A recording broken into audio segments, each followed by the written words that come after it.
Yo, what up, y'all? It's your boy Rob coming back at you once again with another live stream. So before we get started, you already know what to do. If you're not subscribed to the channel, make sure you hit the bell icon twice. Smash the like button, share this video out to all of your followers, and let's get it cracking, all right? So shout out to everybody that's in the room already. If you guys can hear me okay, make sure you guys throw a thumbs up or a radiation emoji in the chat. If you guys are not able to hear me, then give me a thumbs down or an angry face. Also, make sure that you guys do the survey about the notifications. Hopefully, you guys are getting the notifications, but if you're not, make sure that you're subscribed to the Discord, which the link for the Discord is in the chat. And also, make sure you guys show some love to my man, Lehman Lucas, who shot your boy a $10 Cash App before the stream started. So shout out to Lehman Lucas, all right? We got John Guillory in the building. Shout out to you, John. We got my man DJ Elmo in the house. We got Al McGowan in the building. We got AB Promotions up in here. Who else we got? We got Gullah Jack Tracks in the house. We got Carlton Way in the building. We got my man iShine in the house. Shout out to iShine. We got Roots Trackers in the building. And we got my man Terrence Jackson. Shout out to everybody that's in the building. Good to see each and every one of you guys, all right? Shout out to the people who are watching on Rumble. We got 3 people watching on Rumble. Wherever you are watching from right now, if you guys can, make sure that you guys smash that like button. Also, make sure that you guys hit the bell if you're not subscribed and share the stream out. All right, so the question that we're going to consider is, should Carlisha Hood go full villainy and destroy them all? Now, if you guys have watched the last 2 streams that I did about the situation, you may or may not know what I'm talking about. If you have a creative imagination, you can probably figure out what I'm talking about, but we will definitely get there, all right? But before we get there, as always, we got to talk about the actual criminals, the police. This incident took place in Sacramento. And what ended up happening in Sacramento was the police handcuffed a 10-year-old girl, and an officer complaint audit revealed this. All right. So let's see what happened here. Body camera footage shows Sacramento police officers doing a probation search in February of last year related to a known gang member, according to the department. But the person who came to the door was a 10-year-old girl. Open the door. I'm a baby. Open the You're door. not a baby if you're not listening. Open the door. Come outside. You're not a baby if you're not listening. So automatically that shows right there how the police will completely turn you into an adult if you're not either Latino, if you're not Asian, or if you're not white. Pure evidence of it right here. I mean, the girl said, "I'm the baby." You can look at her and listen to her voice and hear that she's the baby, and listen to how charming these desirable police officers sound. Now, mind you, this girl, this young child here, is not even the person that the police were looking for. But now, if you ask the crowd on Rumble, the crowd on Rumble will sit there and say, you know, shoot them up always, like Bone Thugs and Harmony, yet sit there and act like they're not thugs. Shout out to my man Lucifer's Corner over on Rumble. Body camera footage shows Sacramento police officers doing a probation search in February of last year related to a known gang member, according to the department. But the person who came to the door was a 10-year-old girl. Open the door. I'm a baby. Open the You're door. not a baby if you're not listening. Open the door. Come outside. Come outside right now. Who is here? You're going Who in is here? There's no one in here. After getting handcuffed, The police get off on doing shit like that because the police are perverts. Not only do they beat the crap out of their women and commit domestic violence, but look at what they do to female children. I want everybody to get a clear picture of these pigs. They get off on that little girl crying like that because these are subhuman animals that waddle in mud for bathing. There's no one in here. after getting handcuffed, the girl cries as she's walked to a police car. They love this shit.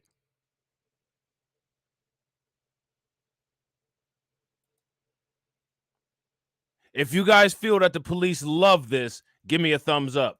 If you guys don't feel that the police love this, then give me a thumbs down. Now, remember, these are the people that are supposed to show this young girl that they're there to protect her. Let me ask you guys a question. If you were this young child, would you feel that you were protected in this instance? If you would feel that you were protected, then give me a thumbs up. If you don't feel like you're protected, then give me a thumbs down. Baby. Open the You're door. not a baby if you're not listening. Open the door. Come outside. Come outside right now. Who is here? You're going. Who is here? There's another one in here. Shout out to you, Law. What's After good, getting bro? handcuffed, the girl cries as she's walked to a police car, I'm scared. and then the officer asks for her age. How old are you? I'm 10. Let me take these off you. I don't need you in handcuffs. Police Why? say the situation lasted Let around me take this off of you. I don't need you in handcuffs. After you already put them in handcuffs, after you already put the child in handcuffs, we don't need you in handcuffs. Now, let me ask you guys the question. Do you think that changed anything? Did that reverse the damage? Should that officer be forgiven?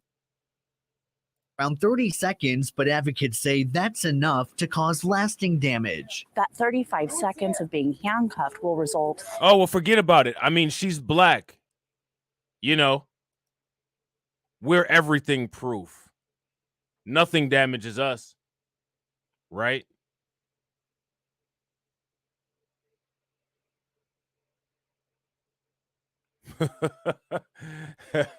Right, Lucifer's Corner. Facts. Facts.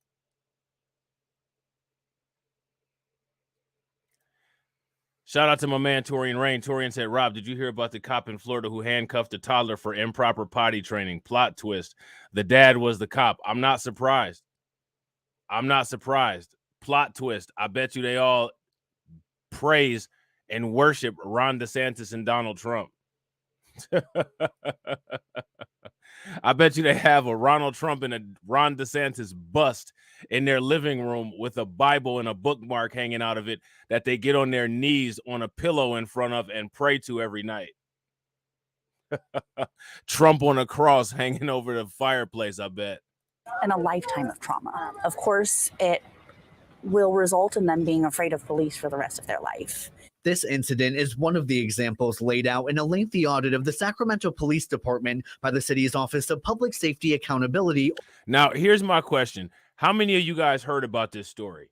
If you all heard about this, give me a thumbs up. If you guys did not hear about this, then give me a thumbs down.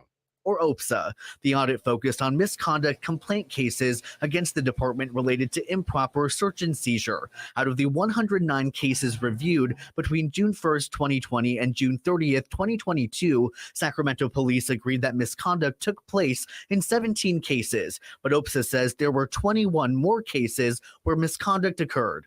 This report identifies cases in which we did not meet those standards. Sacramento Police Chief Kathy Lester responded to the audit at Tuesday night city council meeting and spoke about the 10-year-old getting handcuffed. I think that we can all agree there is no Now, they're not showing the entire auditorium, but for people who are outraged about what's going on, doesn't seem like there's a full house there. You guys notice that? For people who are outraged and upset that these things are going on. This is terrible. This was my baby. Not a lot of people in attendance.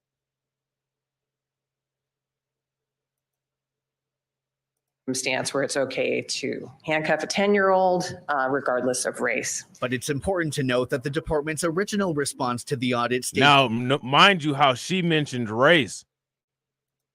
Who brought race into this? I need you guys to let me know.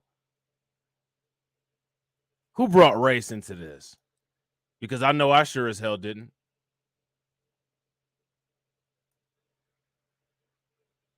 Who brought race into this conversation?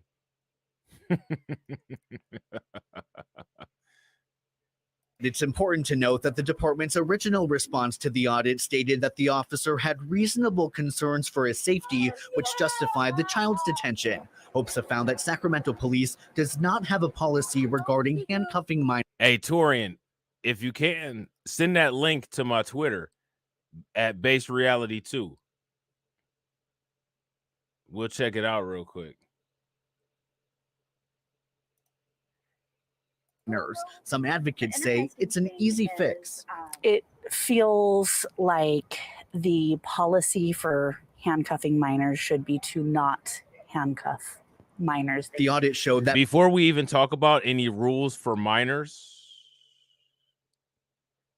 my question is, did they follow policy in that instance? If they followed policy in that instance, then give me a thumbs up. If they didn't follow policy, give me a thumbs down. most complaints were about traffic-related stops, especially situations where people were pulled over for having tinted windows. According to the audit, in most cases, quote, the window tint appears to be a pretext to initiate an unrelated investigation that had nothing to do with the window tint. And it's clear that it's being used as a tactic to pull somebody over. OPSA says Black and Latino community members were disproportionately impacted. These are Latino police officers that are doing it. So Latino disproportionality doesn't mean shit in this situation. These are Latino police officers that are primarily doing all of this stuff on the West Coast. If Latinos want people treated better, then what they need to do is start doing things like dealing with the executioners and the banditos, instead of hiring Latinos who are gang members to join the police department. Would you guys agree? If you guys agree, give me a thumbs up. If you guys disagree, give me a thumbs down. And so now, if we're talking about this and this white lady decided to bring up race, Latino isn't a race. So how do you compare a not a race to a race based on statistics? It's not about race. Black and Latino. Well, Latino people could be anybody. Latino people could be black.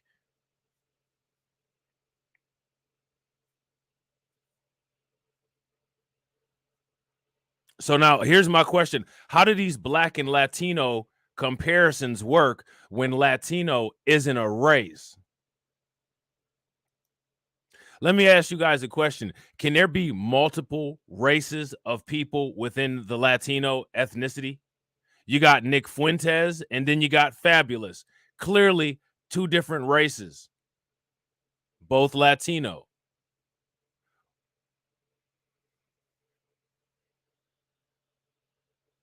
How's that work?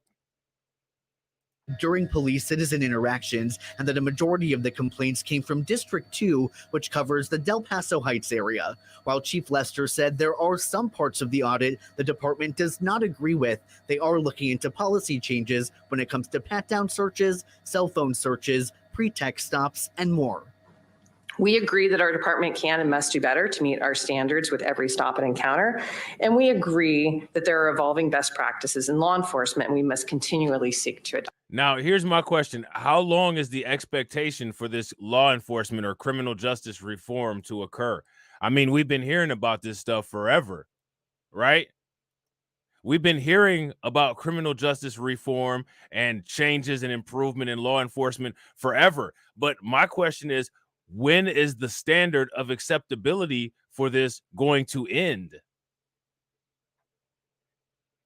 Are these people slow learners or what? Real quick, ladies and gentlemen, shout out to the 19 people watching on YouTube. If you guys haven't smashed the like button, please make sure that you guys take a moment, smash that like button. If you're not subscribed, make sure you hit the bell. Shout out to the 11 people watching on Rumble. If you guys haven't smashed the like button or subscribed to the channel, make sure you guys do so. Adopt these. Reporting in Sacramento, Orko Manna, KCRA 3 News. The city's Office of Public Safety Accountability says that they would like to be given the resources to investigate more police complaints over a larger time frame to better understand the issues involved.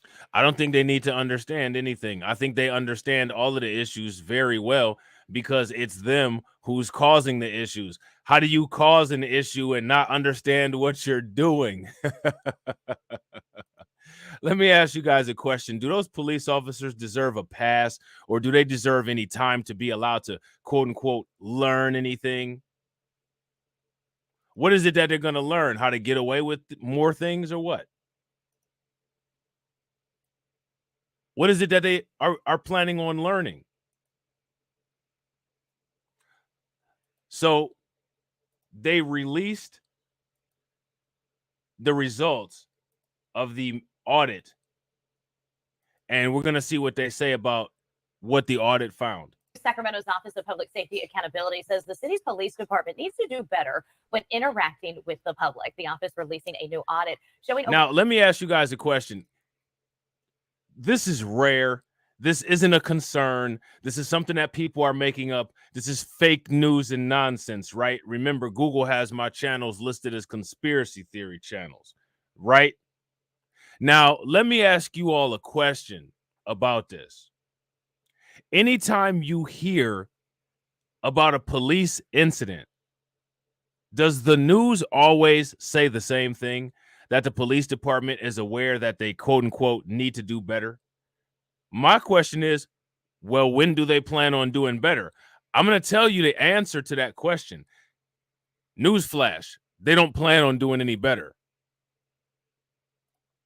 For 100 complaints filed against Sac PD over a 2-year period. And in 1/3 of those complaints, the audit says constitutional rights were violated. Let's go to ABC 10's Bridget Biorlo, who's joining us live from outside of Sacramento PD headquarters this morning. So, Bridget, how's the department responding to this?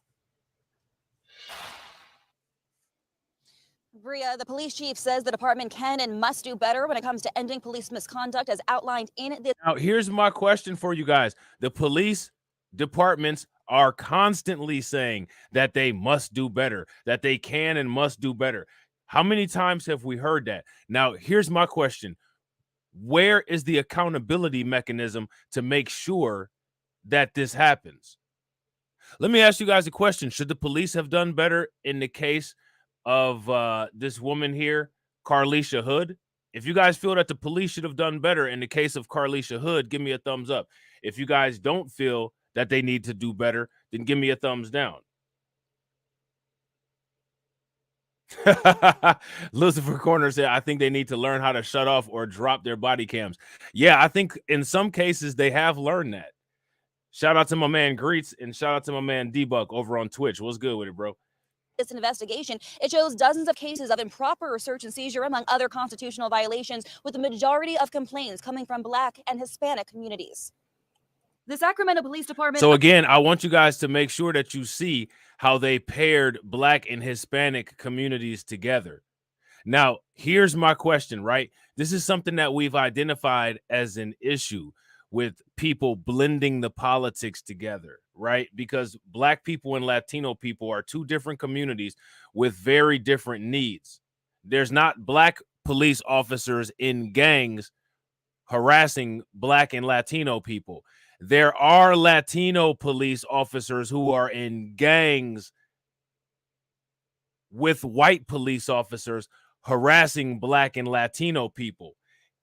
It's a unilateral problem, which means that if it's a unilateral problem and that community is part of the problem, then they need to stop mentioning that community as if they're the victims and not the perpetrators, because Latinos are the perpetrators of much of the gang activity and police violence. Shout out to former Sheriff Villanueva, right?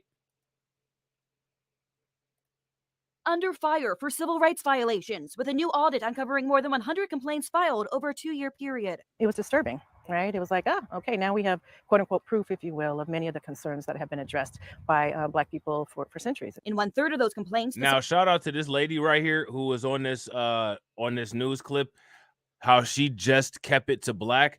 I don't think that this woman here was aware that the news media was going to bring other groups of people into this conversation, because other groups of people are the people also perpetuating the violence against Black people. It's Asian and Latino and white police officers that are doing this. It's police, it's POCs, police of color, who are doing this. Would you guys agree? If you guys agree, give me a thumbs up. We got the ones that turn red, the brown and the yellow ones, right? Police of color. The concerns that have been addressed by Black people for centuries. In 1/3 of those complaints, the Sacramento's Office of Public Safety Accountability says constitutional rights were violated, like the 4th Amendment, which protects the public from unlawful search and seizure. I think additional conversations are definitely warranted. What I would hate for for the audit to come out and then nothing come of it. So I'm actually looking forward to working with OPSA and PD to try to figure out. Well, nothing's going to come of it. Let me ask you guys a question. When the FBI and CIA reports came out that showed the evidence of white supremacist infiltration into law enforcement agencies, here's my question. How has that been remedied or addressed by the government? You want to know how it's been remedied or addressed? Every group of people except for us got a hate crime bill. That's how it's been addressed. So now let me ask you guys a question. Is it time to circumvent politics?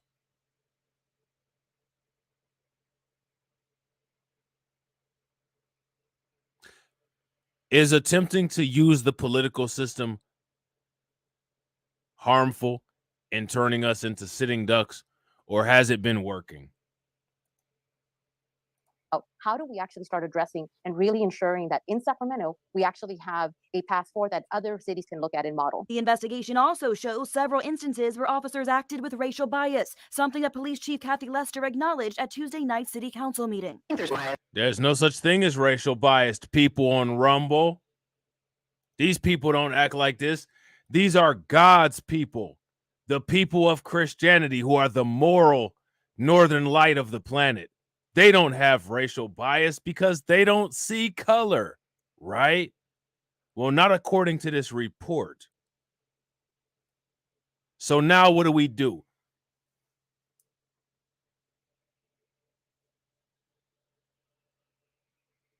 Now I'll wait for that clown on Valuetainment to sit here and say that this internal affairs investigation is bullshit, right? Because anytime these clowns hear something that they don't want to hear, it's bullshit, right? You guys remember when Roland Martin destroyed Patrick Ben-David? And he needed to pull up some stats on his screen, and he said, "Oh, that's bullshit."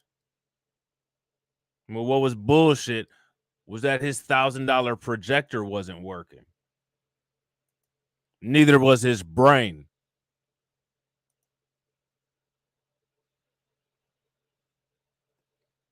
Yeah, and me and TD actually talked about that last year before we made the Just Talking with TD and Rob channel, Lucifer's Corner, about people joining the police force. Shout out to Tone. What's good with it, bro? That Police Chief Kathy Lester acknowledged at Tuesday night's City Council meeting. I think there's bias throughout our community. Certainly it exists in the community. It's going to exist within the police department. The majority of complaints coming from Black and Hispanic communities. And the chief agrees the department still... Look at how... Why are we listing Black... Look at this complaint, race. Why are we listing Black and... Why are we listing Hispanic there? Look at how far out the graph is for how these incidents occur against Black people. And look at how tiny it is with Hispanic and Latino. This is like comparing a BBC porn film to a Hispanic Latino porn film. The size difference.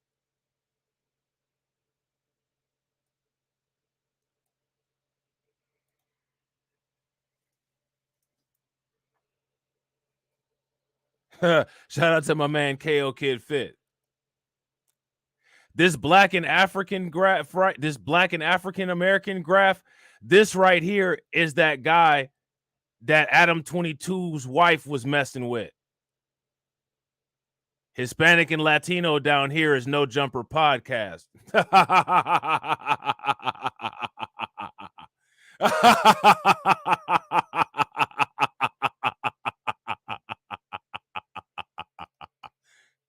Bias throughout our community. Certainly it exists in the community. It's going to exist within the police department. The majority of complaints coming from Black and Hispanic communities. And the chief agrees the department...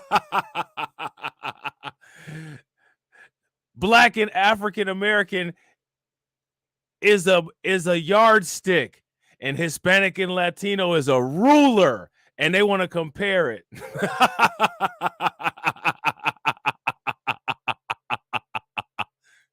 Still has work to do in building public trust. What we're looking at are what are the common themes amongst victims and how do we address those things? And so I think we look at this challenge the same way. We look at the data. We really get into it much more than what we've done. So the problem is acknowledged by the department, and several recommendations have been made, including establishing brand new policy when it comes to search and seizure and handcuffing children, both points of contention as outlined in this audit. Another proposal toward the department is having officers explain the reasons of why they stop and frisk and who they target when they do. Chief Lester says all these proposals are being considered right now at the department level, and she's working on a timeline right now of when we as a public can expect to see those changes on the force. Bria? Steps towards change. So, Bridget, was there anything else in the audit that you want to highlight? Yeah, Bria, the most striking part of this audit, perhaps, is that we learned that Black drivers are 3 times more likely to be stopped by a Sacramento police officer, and Black residents are 3 times more likely to be searched when it comes to things like weapons. 3 times more likely. That's 33% more likely. Or no, that's not 33%. I'm sorry. That's 3 times. 300%.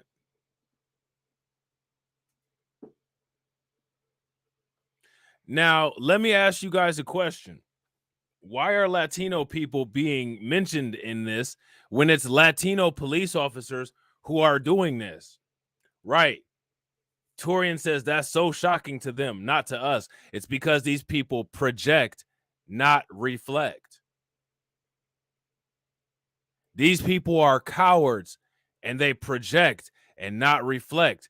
But now the thing that I find fascinating is that when it comes to this kind of stuff, when we talk about it, when we have discussions about it, in many cases, there's not really a lot of discussion about how to protect yourself, not only from the police, but these non-Black groups of people are an extension of the police.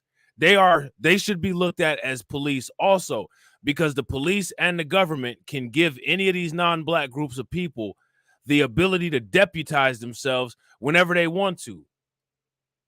Like the McMichaels family. And Jackie Johnson, the crooked DA, was going to allow him to do it. And now if this is a conspiracy theory, debunk that. When it comes to things like drugs and stolen goods. And now the Office of Accountability doesn't want this to be a gotcha moment. They want this to be a learning opportunity for the community to come together. There's nothing to learn. The community has been telling these people about this for a very long time. And let me tell you something. That's an error on the community's part. Because let me ask you guys a question. How loud do you think that you need to talk in order to get a deaf person to hear you guys? There's a riddle for you right there. How loud do you need to talk in order to get a deaf person to hear you? Let that one marinate for a second. And real quick, shout out to everybody that's watching. We got 25 people watching on YouTube. If everybody can take a moment, smash that like button. And also, if you're not subscribed, hit that bell. Shout out to the people watching on Rumble. We got 11 people watching on Rumble. Make sure you guys smash that like button and hit the bell. Put forth meaningful solutions that the department can then implement so that we can see change, real change at the local level. Bria. Right, it's definitely a collaborative thing. Bridget, thank you. And if you would like to learn more about this audit, the findings and the complaints, you can read it right now on our website. If you guys agree with Maine, shout out to Maine, give me a thumbs up. If you guys disagree, then give me a thumbs down.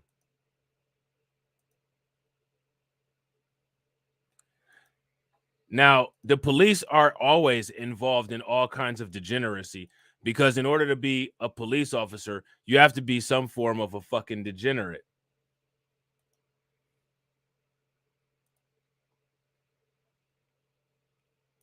Shout out to my man, James Hudson. What's good with it, bro? Broward deputy found dead. Now, this guy that was found dead was being investigated in possible sexual battery case.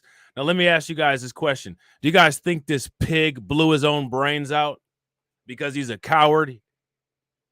If you guys think that he did, give me a thumbs up. If you guys don't think that he did, then give me a thumbs down and let me know what you guys think happened. The deputy's body was discovered at around 4 a.m. Tuesday near the jetties around Bay Drive, just south of Hillsborough Inlet in Pompano Beach. All right. So let's see what happened here, shall we? A disturbing discovery in Pompano Beach, a body found this morning near the jetties. We now know the person who died is a Broward Sheriff's Office deputy. NBC6 reporter Amanda Placencia is at BSO headquarters with more on what happened. Amanda. Yes, Shawan, and it's been a difficult day for the Broward Sheriff's Office as we've learned that the person who died by suicide was one of their deputies, and now we're working to learn more about. Oh, this person died by suicide.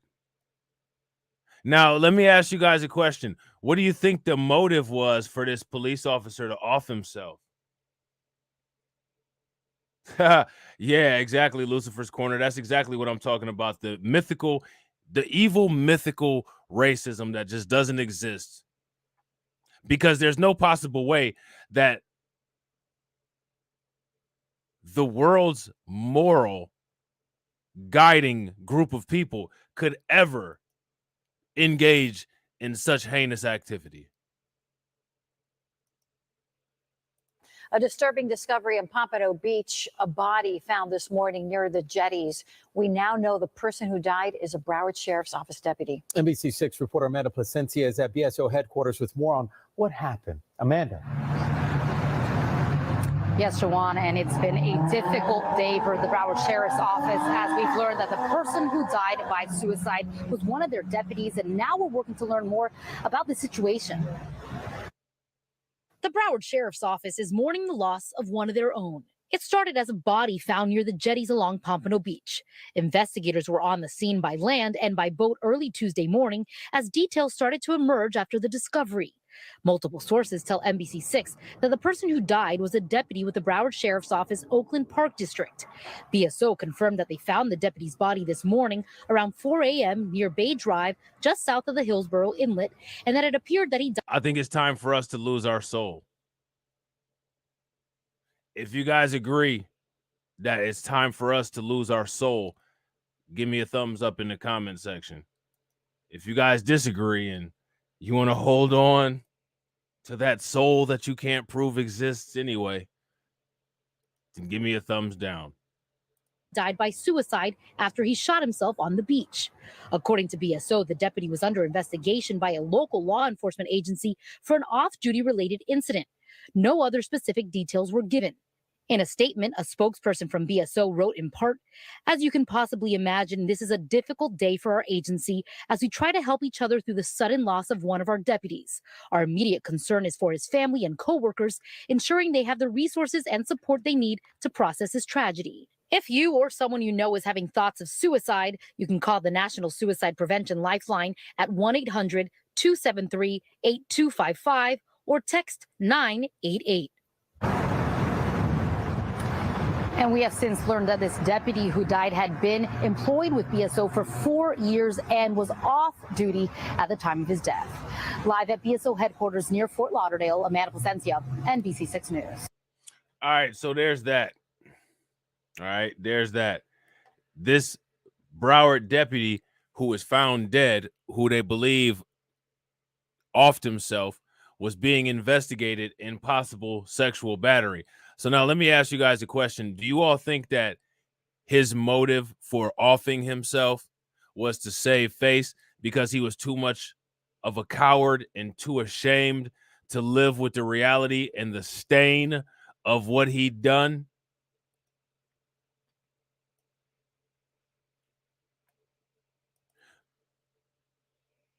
Let me know what you guys think. If you ask me, this guy sounds like a coward that more than likely opportunistically offed himself, because we all know that they do that. People that watch this channel and have been watching this channel for a long time have seen plenty of cases of it. Shout out to Torian. Make sure you guys throw some radiation emoji in the chat for Torian. Torian shot me this story real quick. Cop parents admit to handcuffing and jailing their sobbing toddler to discipline him after he had trouble potty training, as father brands investigation into incident insane. Of course, the investigation is insane. He's not the insane one for handcuffing his toddler for potty training difficulty. Shout out to my man Black Manta. What's good with it, bro? And shout out to Tia. What's good with it, Tia?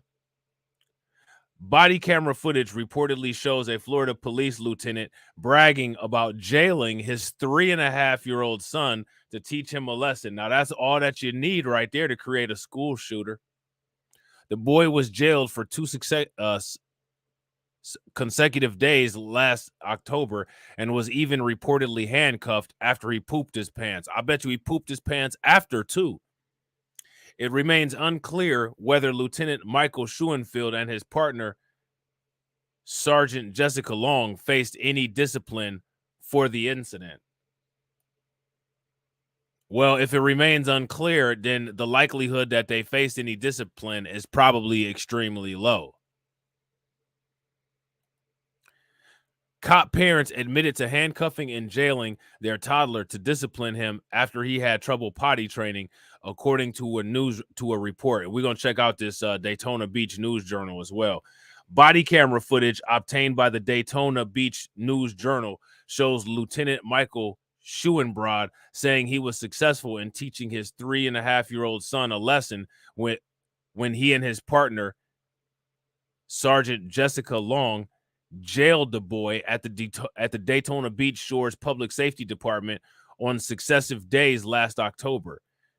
Schuenbrod even allegedly admitted to handcuffing the young boy on the second day of his discipline. Now, let me ask you guys a question. If you all had a child that was potty training, would you all feel that it was appropriate to handcuff them if they missed the toilet?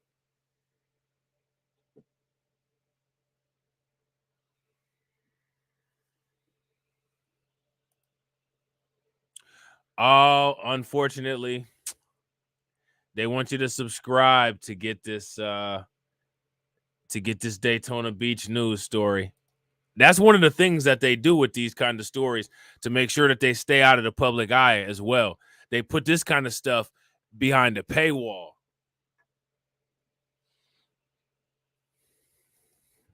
They put this kind of stuff behind a paywall. I might actually after I get done with the stream, go ahead and get a subscription to this just so I could do a live stream on it tomorrow. What do you guys think? Should I do that or not? If I should, give me a thumbs up. If I shouldn't, then give me a thumbs down. You know what I'm saying? Let me know.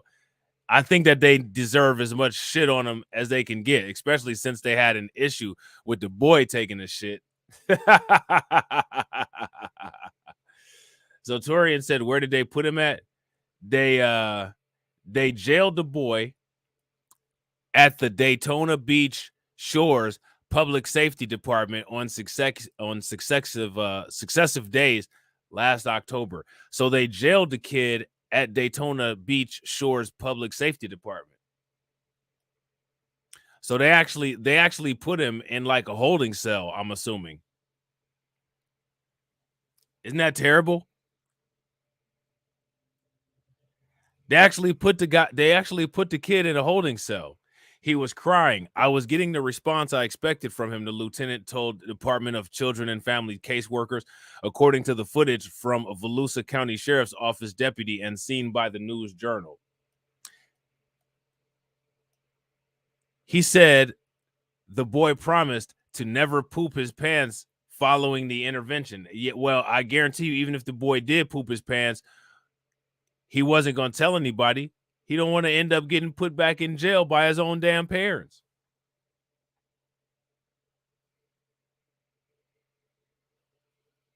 Who does that? In the body camera footage, the News Journal reports, Schuenbrod told the caseworker he had put his older child in jail before, but for different reasons, and figured he would use it again on his younger son. Now, let me ask you guys a question. Him putting his kid in jail all these different times, him utilizing jail as a disciplinary means for his children.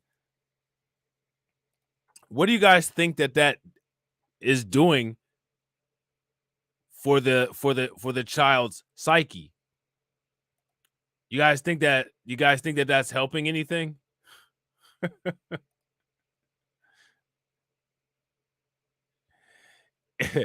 If you guys think that that's If you guys think that that's helping anything, give me a thumbs up. If you guys don't think that it's helping anything, then give me a thumbs down. Let me know what you guys think. Is that helping or not? Yeah. Shout out to Lucifer's Corner over on Twitch. Or I mean over on Rumble. They're so proud of themselves for the abuse. Yeah, they're proud. John says they're creating the next mass shooter. Facts. If you guys agree, give me a thumbs up. If you guys disagree, give me a thumbs down. So now you guys can get a glimpse into how these mass shooters are manufactured in the suburbs. This is how these little suburban killers come to be. These little MAGA murderers. these little MAGA marauders.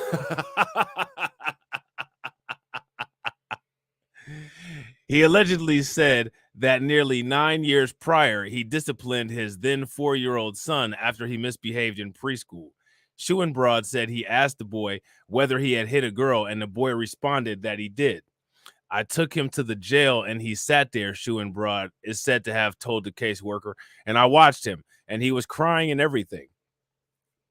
And to this day, if you mention that incident, he's just like, I would never do it again. It was effective. So that's why I did it with this, Schuenbrod allegedly continued. He didn't hit anybody, but I figured the same thing, discipline, and he didn't want to go back. So later in the nearly hour-long footage, Long could reportedly be heard calling the Department of Children and Families investigations into the matter insane. While Schuenbrod responded, it's just disgusting that someone would drag our family through the mud like this, but it's not disgusting that you would drag your 3.5-year-old child into a jail cell.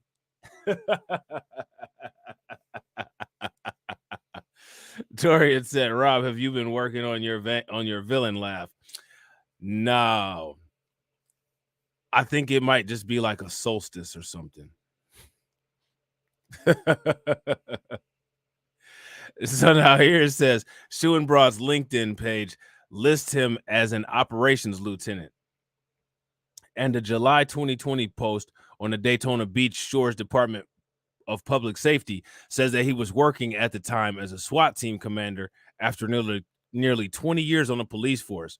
Long, meanwhile, is a detective sergeant whose LinkedIn page says she is currently assigned to oversee the criminal investigations unit and background investigations. So now here's my question also. It seems like they're both working as police officers. I don't know if they're working for the same police department, but I'm curious if they are, how they're being allowed to do that. And let me ask you guys a question. Is that lady a modern woman? If this police woman is a modern woman, give me a thumbs up. If she's not, give me a thumbs down. I think she's a modern woman. The July 2020 Facebook post also notes that she had been with the department for 9 years and was triple certified public safety officer. It remains unclear whether Schuenbrod or Long faced any discipline from city officials. Now, let me ask you guys a question. Do you all think that they faced any discipline from city officials? I don't think they did. The Daytona News Journal obtained copies of memo written by Public Safety Director Michael Fowler informing them of a professional standards investigation, but the results of the investigation cannot be made public. Now, let me ask you guys a question. How does that help anything? How does that help anything if we can't get the results of this investigation public? What's the point of it?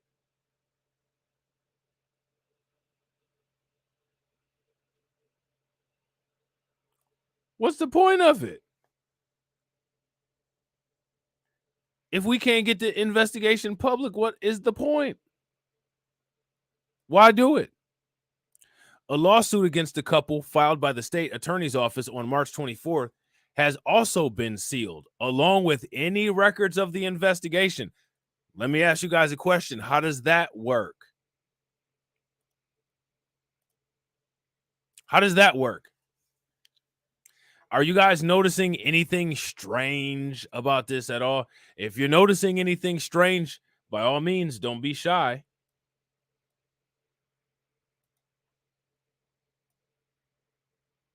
I think there's some strange stuff about this. I'm going to put it out there. The couple are also suing state attorney R.J. Larissa in a separate case filed on May 18th, but details about the suit are also scarce, with the News Journal just reporting that they are asking a judge to impose some sort of order against the attorney. The only sign any action was taken is that they both had 20 hours of unpaid leave on their May pay stubs, according to the News Journal. This whole matter just does not pass the basic smell test from a transparency and governmental openness perspective, Lonnie Groot, a former city attorney, wrote to his successor, Becky Vose, as he tried to get answers, the News Journal reports. Let me ask you guys a question. Do you all think that all of these police departments nationwide, all of the police departments nationwide, are literally just trolling everybody? Because, I mean, after all of the times that these police departments have said that, you know, they're going to change this and they're going to change that and they're going to improve this and they're going to improve that. All of these different changes that they've said that they wanted to do, that they've said they tried to do, that they said that they planned to do, that they would do. Does anybody notice how they just never get done? Is that an accident? Is that an accident that these things just never get done? Or is that on purpose? Are they just trolling because they can? Because I'm going to tell you something. People like to pick at people and poke at people when they know that there's not very much that somebody can do about it. And I don't know why people kind of tend not to acknowledge this, but that goes on all the time. That goes on all the time. And if you ask me, the police is a prime example. Every single time the police commits an incident, after all of the times that the police claims that they're going to change things, that's them just trolling to let you know that they actually have no plans of improving anything except for their methods of making you look crazy and not getting caught. That's the plan.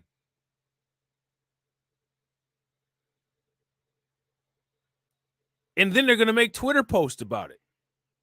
Then they're going to get non-white people to make posts about it and troll even more.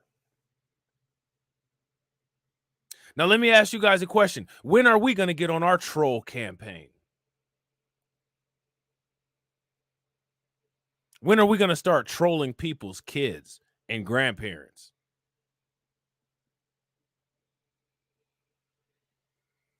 When are we going to start doing it?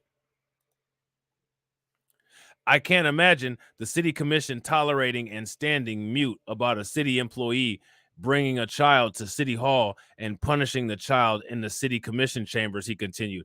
Now, let me ask you guys a question. Do you all think that the city gave them permission to utilize the facility like that? What would have happened if they actually needed the room that was being taken up by the child in jail to put a suspect in? What would have happened if that was actually the case?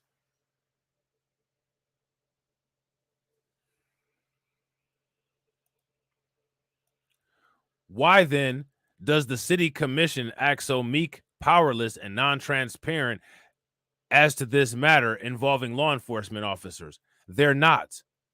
Literally everyone is trolling. It's the people being trolled that doesn't know that they're being trolled.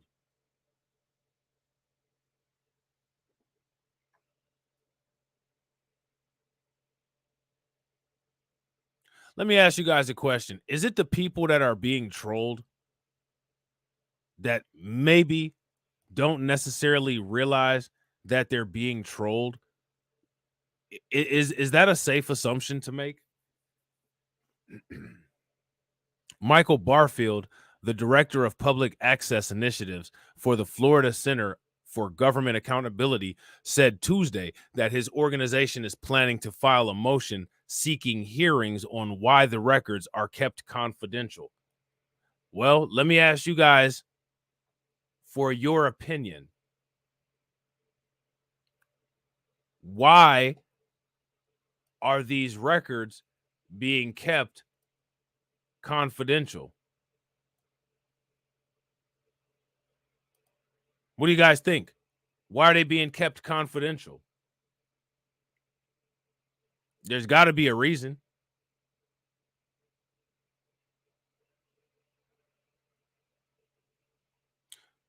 So let me know what you guys think that reason may be.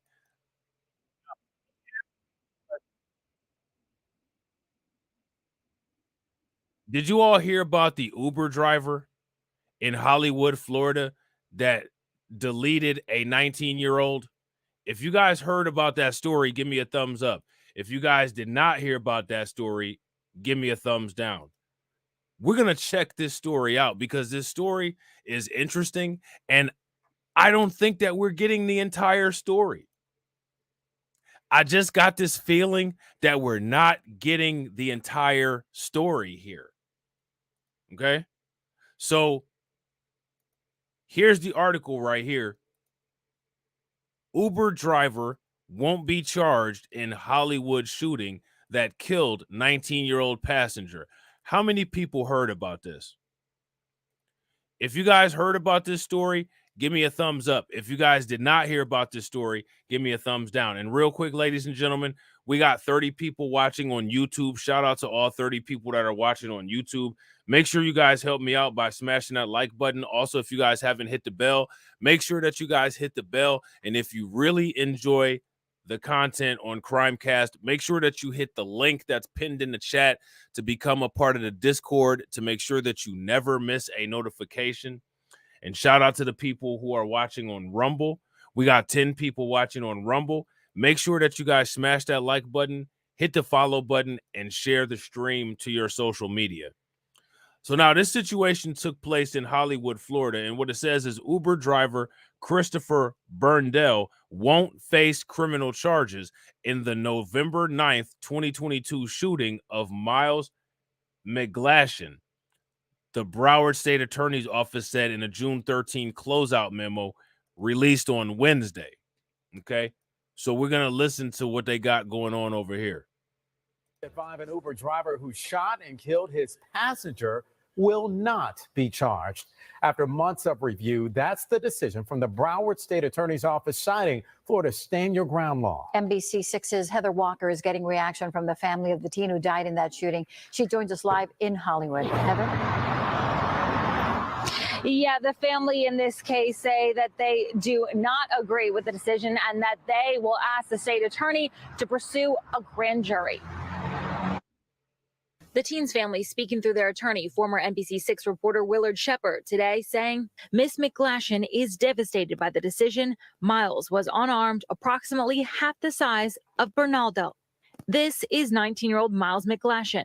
Family says he was a student at Barry University, played tennis, and would visit his grandparents on the weekend, which is where he was headed the day of the shooting.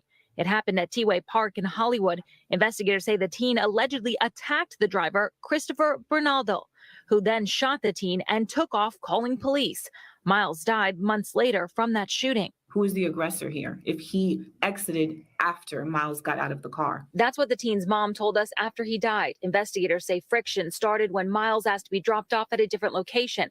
After months of review, the prosecutor's office announced that the evidence is insufficient to charge the driver. What do you guys think so far?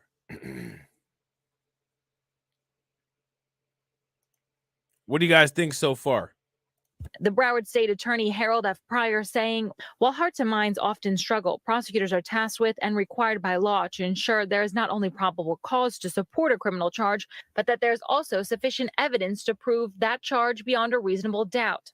A defense lawyer who's tried many of these stand your ground cases agrees with the decision. stand your ground basically is a combination of traditional self-defense and what's known as the castle doctrine. It eliminates the common law duty to retreat anywhere in the state of Florida. So long as your actions are both subjectively, meaning in your mind necessary, and objectively, meaning to the rest of the world or the reasonable person, they make sense, then you do not have to retreat. And you are able to use force commensurate to the force that is being perceived or actually used against you. So now what I want you guys to pay very close attention to is notice how when it comes to this particular situation, we have no idea what the actual situation is. We don't know what took place and what the altercation entailed of. They're not telling us any of that. Do you all notice that? If you guys notice that, give me a thumbs up. If you guys don't notice that, then give me a thumbs down. Also tried to reach out to the Uber driver in this case to get reaction. We have not heard back. Meanwhile, the prosecutor's office says it is happy to work with the family on new legislation that would require surveillance video to be on at all times when a passenger is in a rideshare. For now, reporting live in Hollywood, Heather Walker, NBC6 News. Yeah, so that's wild. Okay. So they got a little bit more detail in this article here. So we're going to go through this article and see if what we can piece together. So now what it says is an Uber driver who fatally shot his 19-year-old passenger in Hollywood won't face charges after prosecutors said the evidence in the case wouldn't negate the state's stand your ground defense. Now, let me ask you all a question. What is the evidence in this case?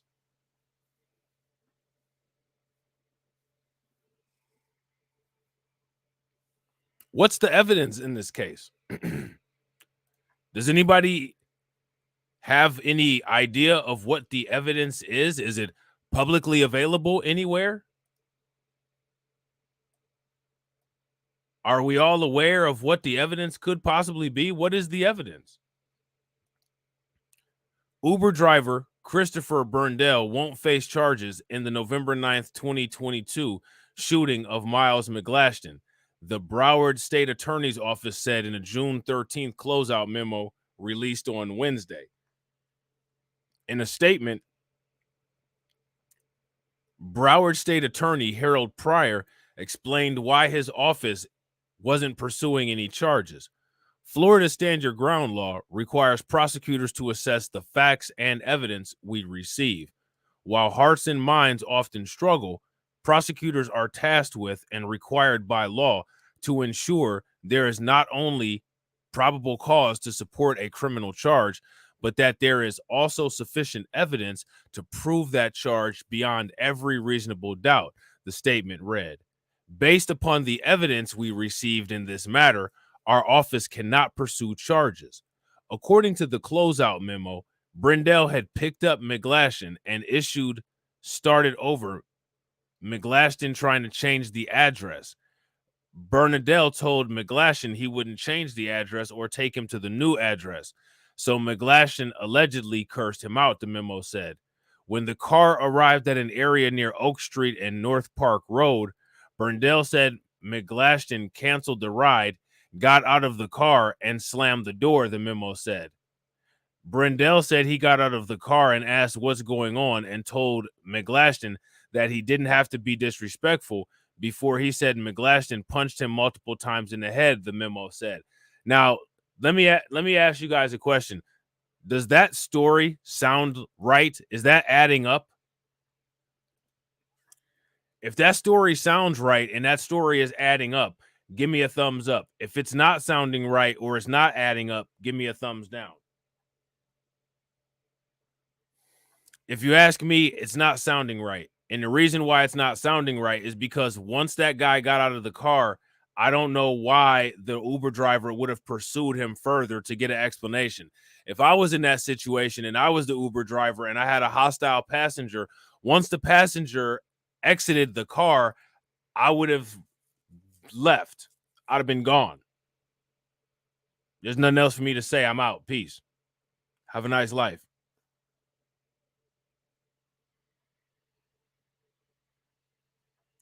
So what it sounds like to me is that there was some kind of altercation, and the altercation was probably followed up on by the Uber driver because he clearly got out of the car and went after the young man. And whatever happened after he went after the young man, that's what led to the altercation that the Uber driver probably was getting waxed in. And as he was getting waxed and didn't want to be waxed, he ended up, quote unquote, doing what they call defending himself after chasing somebody down and pulling out his weapon. At least from what I'm getting here, that is a possibility. Bernadelle told detectives he was wearing his glasses at the time he was being hit and stumbling when he reached for his firearm because he was in fear for his life, the memo said. So he's that good of a shooter that not only did he not have his glasses on, but while he was off balance, he was able to bury a couple kill shots. Really? So he must be Bullseye from the Daredevil comic book. This guy was off balance and didn't have his glasses on. I'm going to be 100% honest. If I don't have my glasses on or if my contacts get knocked out, it's probably going to be difficult enough for me to even hit you, let alone for me to be able to hit you with some kill shot bullets.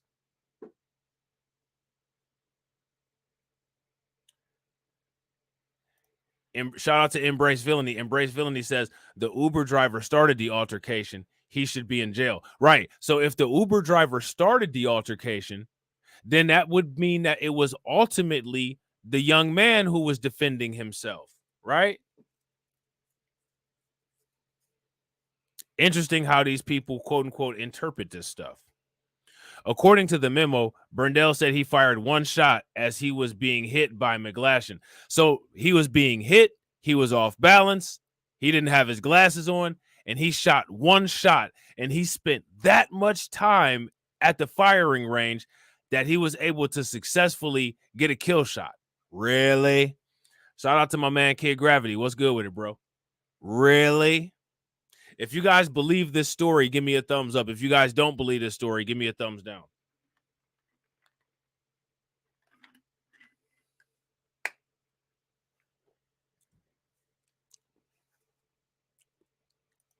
So now here it says, Bernal said McGlashan disengaged and he believed he ran to a fence at a nearby neighborhood as Bernal got in his car and drove about a block from the scene and called 911, the memo said. McGlashan was found shot once in his chest and taken to Memorial Regional Hospital. He died from his injuries more than 2 months later on January 19th. Bernadelle had swelling to the side of his head when police arrived at the scene, the memo said.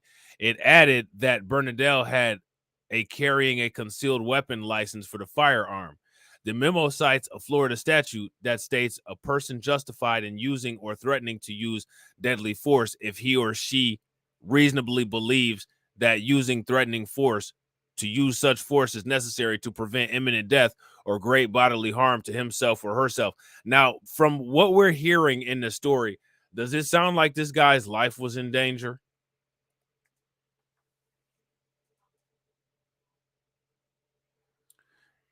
If you ask me, from what I'm gathering from this, I don't understand how they can come up with a situation where they're trying to say this guy's life was in danger, but, you know, whatever. A person does not have the duty to retreat and has the right to stand his ground. So as long as he is in a place that he has a right to be and is not engaged in criminal activity, the memo continues. So now if we're going to use this, and I want you guys to keep this as a frame of reference.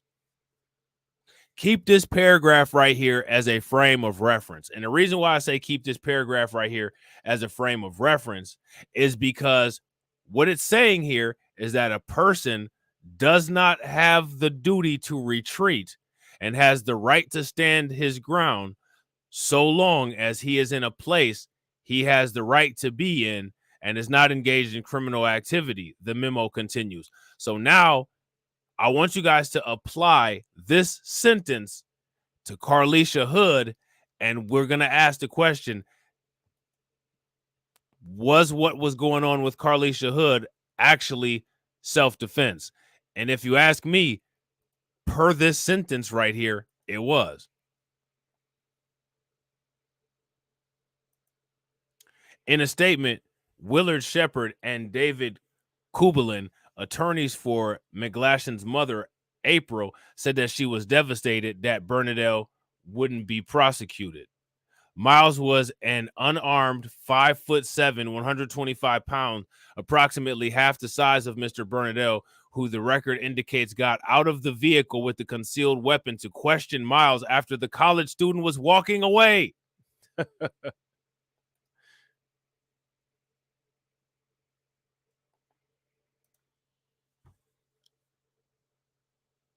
that's a turn. That's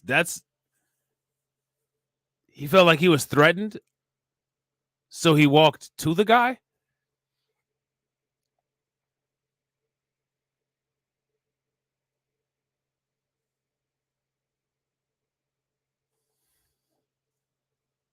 I'm going to read this paragraph again. Miles was unarmed and at 5'7" and 125 pounds, approximately half the size of Mr. Bernadette, who the record indicates got out of the vehicle with a concealed weapon to question Miles after the college student was walking away. No one in our community should accept that Florida Stand Your Ground law has evolved into a rideshare customer being shot and ultimately killed over $20 by the very driver they hired after the customer was heading on foot for the rest of their journey. One trauma surgeon determined in lay terms that Miles was shot while turned away. And we believe that portions of the law where the driver would be considered the aggressor were not appropriately applied. Now, let me ask you guys a question. Do you guys agree with that second part of that paragraph there? If you guys agree with that, give me a thumbs up. If you guys disagree, give me a thumbs down. Yeah, I was just about to say. Facts, Lloyd Scott 9. Sounds like Trayvon Martin. Shout out to Carla Locker. What's good with it, Carla? Sounds just like Trayvon Martin. McGlashan was a student at Barry University, and he had been on his way to visit his grandparents the day of the shooting, the family's attorney said. The attorney's statement added that they would be officially requesting a further review by the state attorney to present the matter to a grand jury. In his statement, Pryor said he met with McGlashan's family to explain why no charges would be filed. In order to prevent another tragedy like this one, I did share with the family that I would like to support legislation that would require an ever-present safety measure when using hired car services like Uber and Lyft. All vehicles should be required to be equipped with a video surveillance system that cannot be disabled when a customer is using the service. His statement read, "We can never take away the loss of a loved one, but we certainly work to prevent a similar loss of life in the future." What do you guys think about that? How do you guys feel about that? I think that Pryor guy is a phony. That's what I think. How many of y'all heard about what happened to rap pioneer Melly Mel? You guys know who Melly Mel is? I don't know what's going on with these people. But rap pioneer Melly Mel was charged with felony domestic violence. Man, this is an old school dude from, like, I think from the Fab Five. I want you out here, you know what I'm saying, beating women up and shit. He got the Punisher shirt on. He out here Frank Castling. You old, bruh. Rap pioneer Melly Mel charged with felony domestic violence. He denies the allegations, telling Rolling Stone, "I didn't punch her."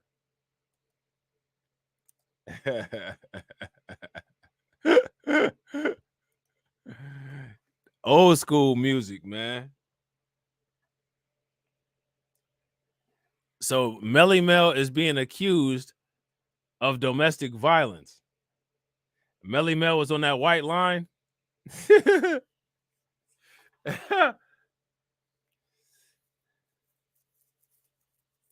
Melly Mel was like, a BBD, hit this bitch upside the head. Cause she was talking shit and I was talking shit, and she said she wish I was dead. And then the cops called, and the cops got called about a dooba. Next thing I know, they kicked down the door and put the handcuffs on me. Come on now.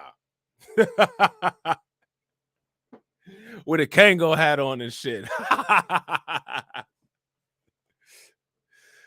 heard them police sirens, and what I heard was not a test. Them turned my life to a mess. That's why I don't pick up the phone when these hoes call, because ain't nothing but a pest. Hey.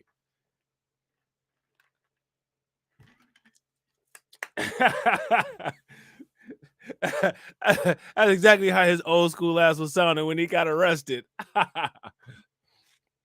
Yeah, Sugar Hill Gang. You know what I'm saying? Man, that's wild, man. Oh, man. Melly Mel, a member of the pioneering hip-hop group Grandmaster Flash and the Furious Five, was arrested in Los Angeles on Monday, shortly after attending the BET Awards. Now, I was at these awards and I got a trophy. I met this chick and she tried to choke me. I want to get some head and she wouldn't throat me. So I got them white lines and just started smoking. Hey.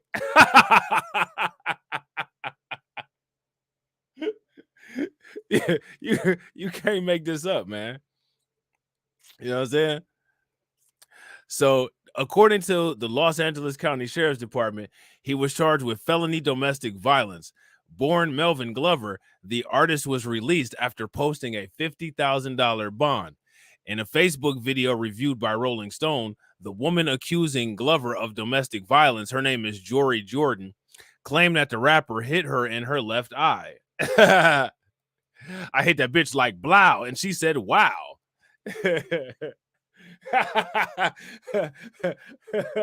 I hit that bitch like wow. She said blow.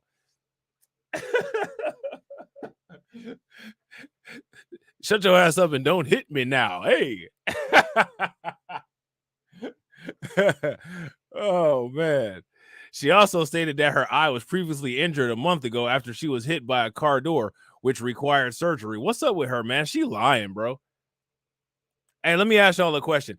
If y'all believe if y'all believe her, give me a thumbs up. If y'all don't believe her, give me a thumbs down. She's out of there. She's lying. She ain't get hit in the damn. First, she got hit in the eye by Grandmaster Melly Mel. Then she got hit in the eye by a damn car door. Like, you ain't get hit in the eye all like that. Look at this. It said in a Facebook video reviewed by Rolling Stone, the woman accusing Glover of domestic violence, Jory Jordan, claimed that the rapper hit her in her left eye. I bet you she was sounding like Roxanne Shante when she was telling the story. Y'all think she was sounding like Roxanne Shante when she was telling the story?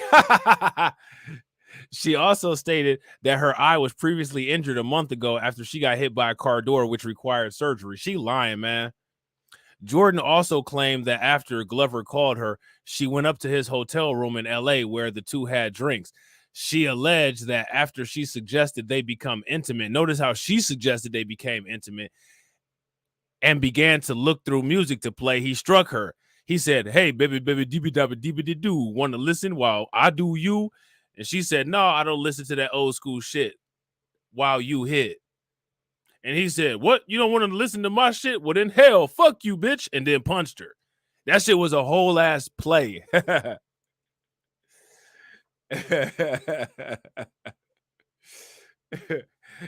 It was this was a whole rap video. They was rapping back and forth like how Styles and Jadakiss be doing. She was like, hell no, I don't want to listen to that bullshit. Oh, you don't want to listen to my shit? That's crazy. I'm just sitting there chilling, she said in the clip. Next thing you know, this man just goes whack with 4 rings on his finger and hits me in the eye. That didn't happen. That's a damn lie. She lying. I do not believe that. Sorry.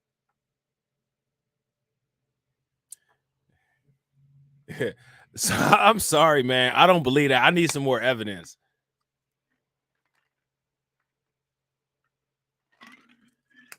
Yeah, that's a to the hunt.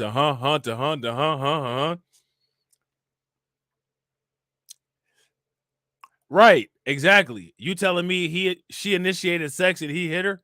Come on. Hey, she was like, hey, look, I got my drawers off. This nigga said, put your pants back on, bitch. Blow. Punched her in the eye. Come on, man. Get out of here. Where and when does that happen ever?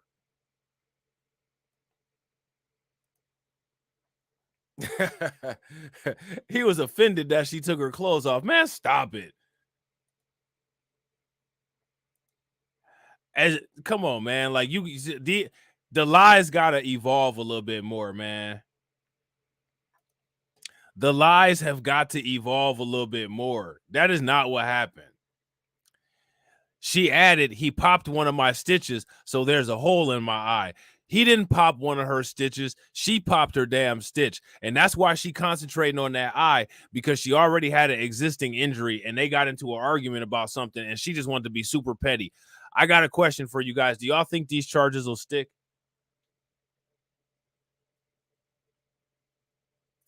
If y'all think these charges will stick, give me a thumbs up. If y'all don't think these charges will stick, give me a thumbs down. Man, I'm sorry, man. I ain't buying this shit. When speaking to Rolling Stone following the incident on Wednesday, Glover claims he has known Jordan for over 20 years and that at one point they lived together. He also claims that she contacts him when he's in Los Angeles. I believe that. They got history. And she just being petty as hell. This nigga knocked my stitches out.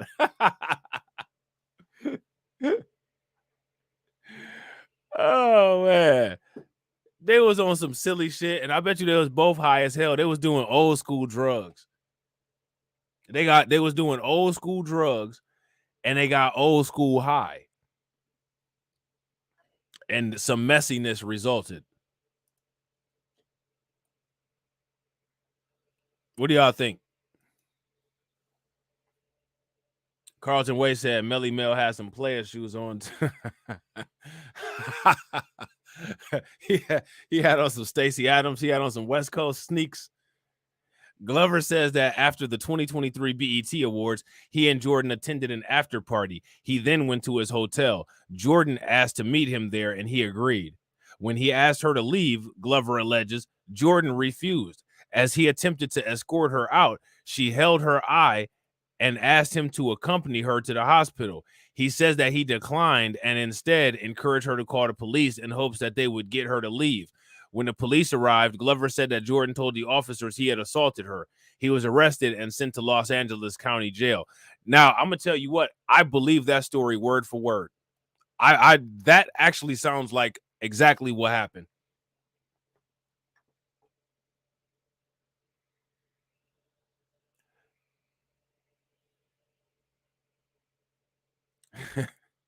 I actually believe that. Glover denies striking Jordan, but does acknowledge that an argument took place. He insists that if he had gone to the hospital with her when she asked, everything would have been fine. It's very simple, he says. She says I punched her in the eye. She also said she had eye surgery a month ago. Had I punched her in the eye, especially with rings on, she would have had a cut eye. It would have been way worse. Something did happen to her eye, but I did not punch her. With me tussling with her and trying to get her away from me to get out of the room, something happened. I actually believe that. The 62-year-old rapper is expected back in court on July 17th to face the felony domestic violence charge. It's not the first time a member of the groundbreaking hip-hop group, the Furious Five, has run into trouble with the law. In May of 2022, Kid Creole was sentenced to 16 years in prison after being found guilty of first-degree manslaughter in April. Why are these old school cats out here with insanity going on in their lives, man? Let me tell you something. If I was a pioneer of hip-hop, the last place that you would see me is involved in some messiness.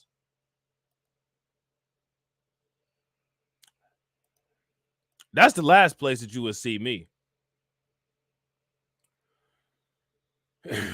Now, we're at the feature presentation. So if you guys haven't smashed that like button, make sure you guys smash that like button. Also, if you guys haven't hit the bell and subscribe to the channel, make sure you guys hit the bell and subscribe to the channel. So Carlisha Hood is now suing the city of Chicago.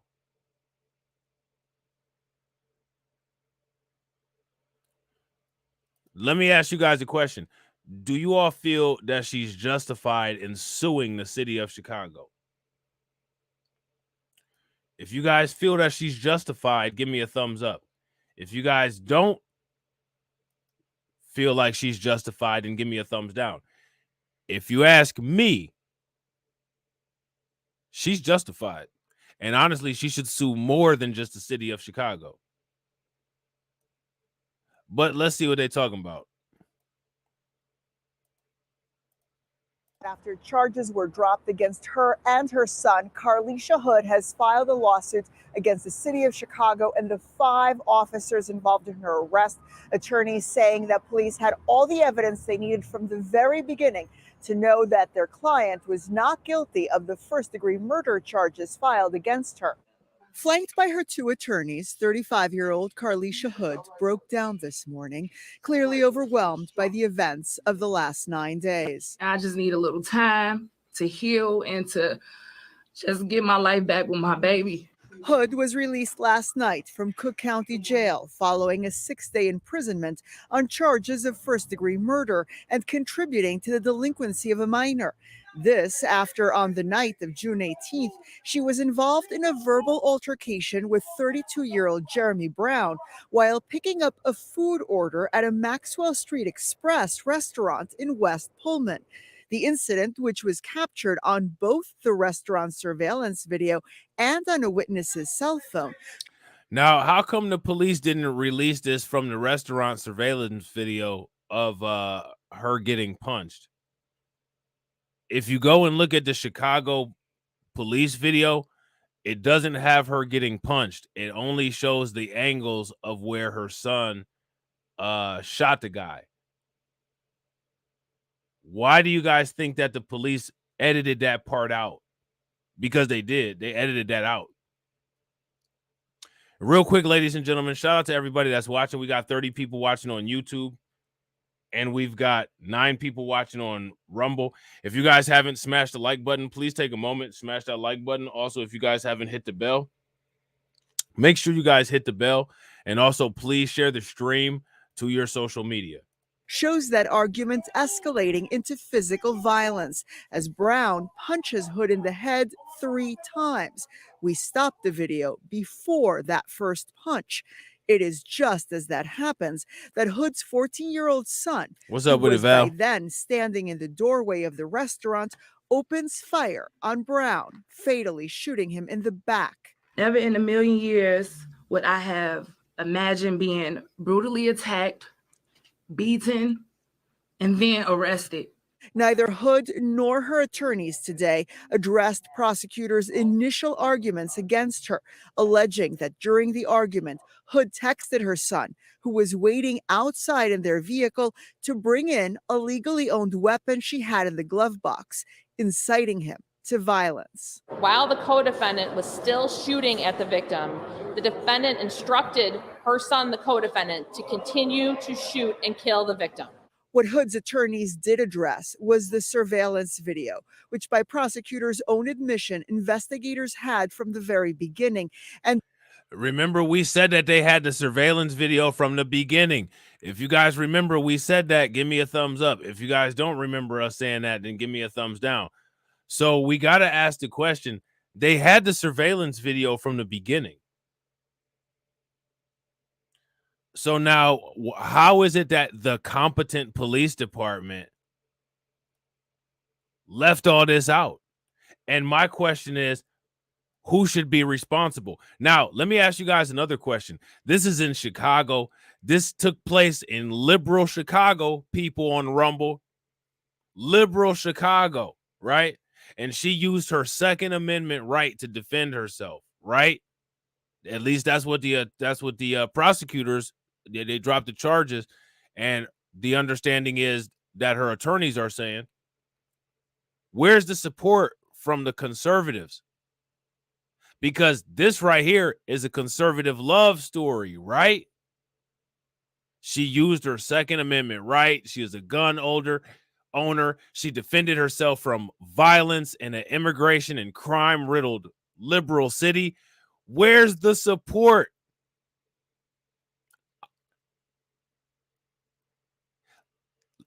This is a black person who utilized all of these things, living conservative ideals.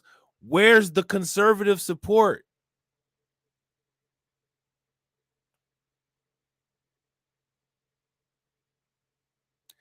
Let me ask you guys this. Is this not the exact model of a case that conservatives should be jumping all over to support? She protected herself with the Second Amendment, right? She's, all the conservatives like taking pictures with all of their 7 million kids with a bunch of guns. Her kid had a gun. She defended herself from crime in a liberal immigration and crime-riddled city. I haven't seen one conservative say anything about this lady. Why not? Did they miss it or something like that? I mean, it's only been all over social media. Where's the conservatives at?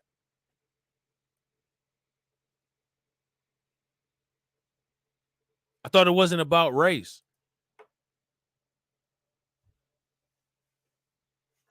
Yeah, facts, Ronnie.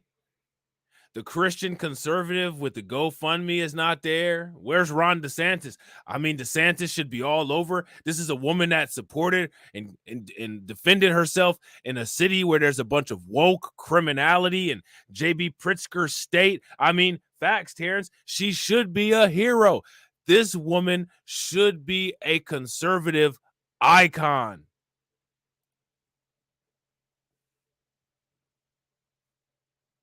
Officer Tatum didn't make a video.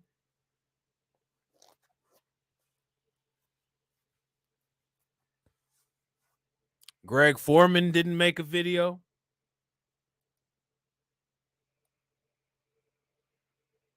Where's the let me ask you guys a question. Every time these conservatives open their mouth, we always got to ask that question. Well, with your conservative outreach, how many black conservatives are you creating? And if you're not creating black conservatives, what's the point of your content, right? Like, that's a legitimate question, right? Like that's a legitimate question, right? This would be the exact kind of incident to capitalize on, right?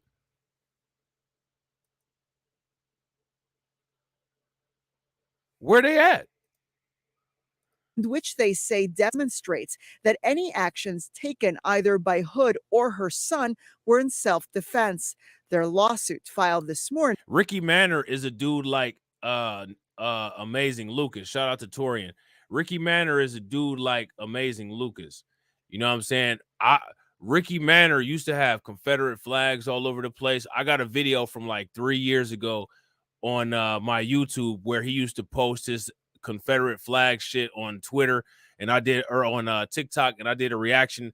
Now he's all kinds of outraged anytime he feels that white people say shit out of pocket, which at the same time, back in the day, he used to say that same shit that them white people say. I seen Ricky Manor in chats before. I seen him in Kid Gravity chat before. I seen him in Afro Elite's chat before, and I'm like, that's interesting. This dude kind of changed his tune on shit. Just like Amazing Lucas. There was a time in Amazing Lucas's history when ignorance was a term that was reserved for black people. And nowadays you got Amazing Lucas trying to sit up there and call Phil Scott out because of who he's dating.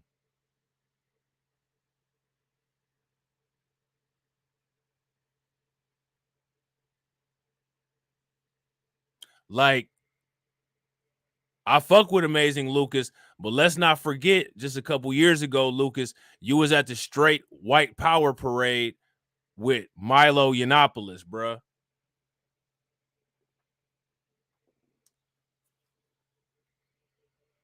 And my question with Lucas is, how do we know you're not making the content that you're making now because you've killed your audience on that other side? You know what I'm saying?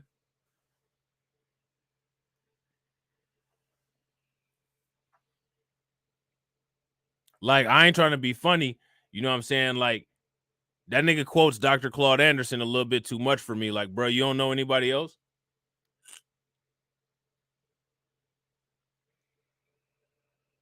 Like, I get it. You fuck with the powernomics and shit. How about anything else?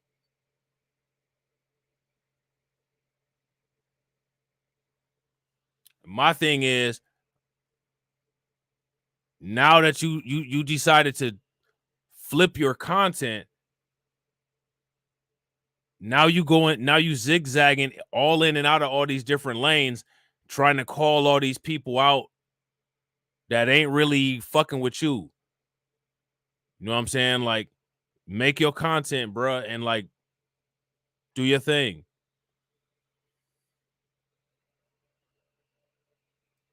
I don't have, like, honestly, like, I mean, it is what it is as far as Lucas go. You know what I'm saying? Like that's cool that you saying all that shit now, but don't fly too close to the sun. You know what I'm saying? Yeah, he did facts. Embrace villainy. He sound Umar mad. Like, bro, you doing too much. You know what I'm saying? Like while you sitting up there trying to call Phil Scott out for some shit that don't have anything to do with anything, bro, you used to literally hang out with white supremacists. And not just on some friendship shit where you got an awkward little friendship with somebody. I'm talking about you used to talk shit about black people with your friends. You know what I'm saying? Now this nigga done turned into the B1 Myron Gaines and shit. Like, all right, bro.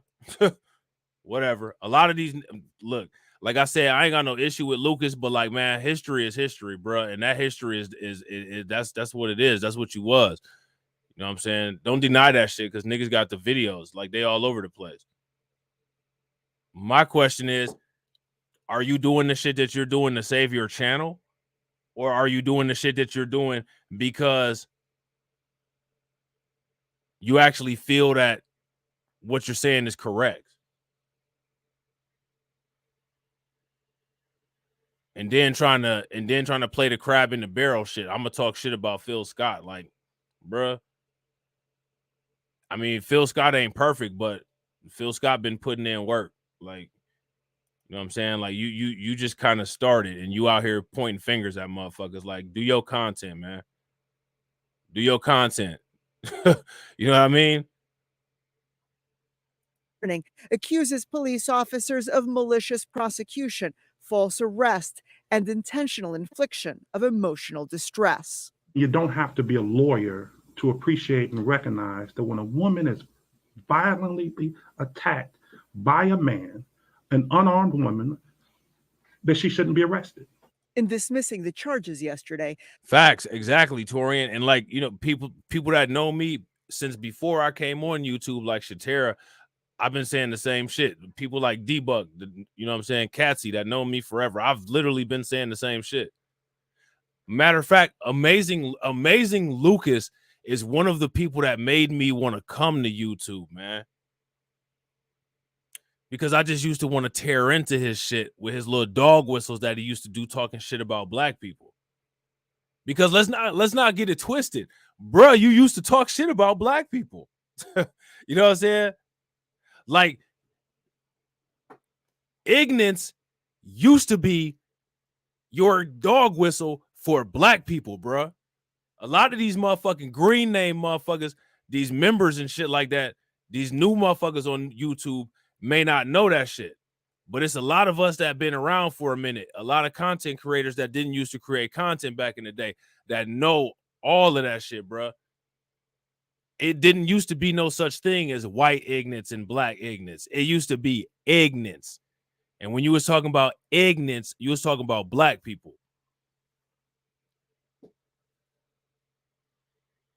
You know what I mean? The Cook County State's Attorney's Office said only, based upon the facts, evidence, and the law, we were unable to meet our burden of proof. An investigation into the now deceased. We need to do them like training day, put a tax on that ass. Nah, look, man. Hey, look, I don't, like I said, I don't have no problem with Lucas, man. But like that shit kind of just rubbed me the wrong way when I seen him talking shit about Phil Scott. Like everybody is allowed to have their criticisms and critiques and shit like that, but like you're gonna try to call out Phil Scott, bro. Come on, man, like stop. And you're gonna try to call him out based on who he's with, on what grounds? Like, get the fuck out of here with that stupid ass shit, man. What have you done besides called black people ignorance in front of your white friends that you went to the straight pride parade with? And then when your conservative grift dried up, now you want to act like you care because you read a couple Powernomics books. What else? I mean, where is your body of work at? But you want to call out Phil Scott, which that stream is on that members only shit. So that motherfucker could plausibly deny it, like, oh, this nigga talking shit. Like, no, I ain't talking shit, bro. Like, you did that.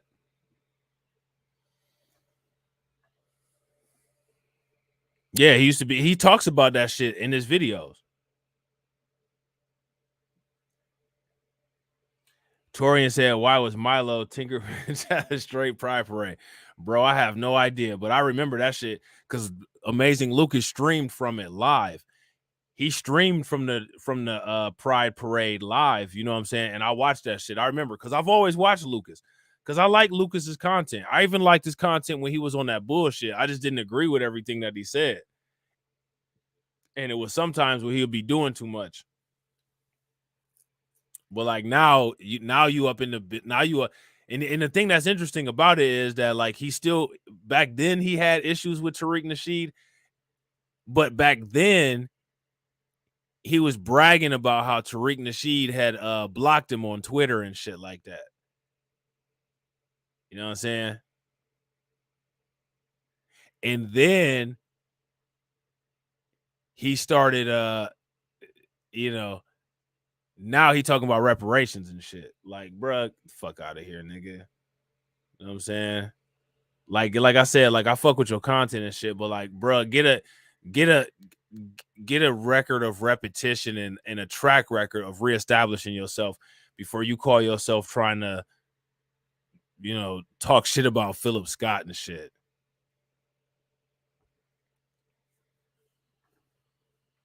You know what I'm saying? And my thing is, as far like people allowed to feel how they want to feel about Tariq Nasheed. You know what I'm saying? Like, I don't agree with everything Tariq Nasheed says. You know what I'm saying? But like at the same time, though, that shouldn't be your disagreements with Tariq Nasheed. If that's what defines the focal point of your content, you might want to try a new content strategy. You know what I'm saying? Like, come with a different content strategy, because it's just to be expected that motherfuckers have differences of opinions. I'm sure I got differences of opinions with Torian. I'm sure I got differences of opinion. I know I got differences of opinion with TD. Me and TD, actually, for real, it's only very few things that me and TD agree on. We actually don't agree on shit. Neither do me and Izzy. You know what I'm saying? Like, me and Izzy don't agree on a motherfucking thing. But like the important shit we do agree on. You know what I'm saying?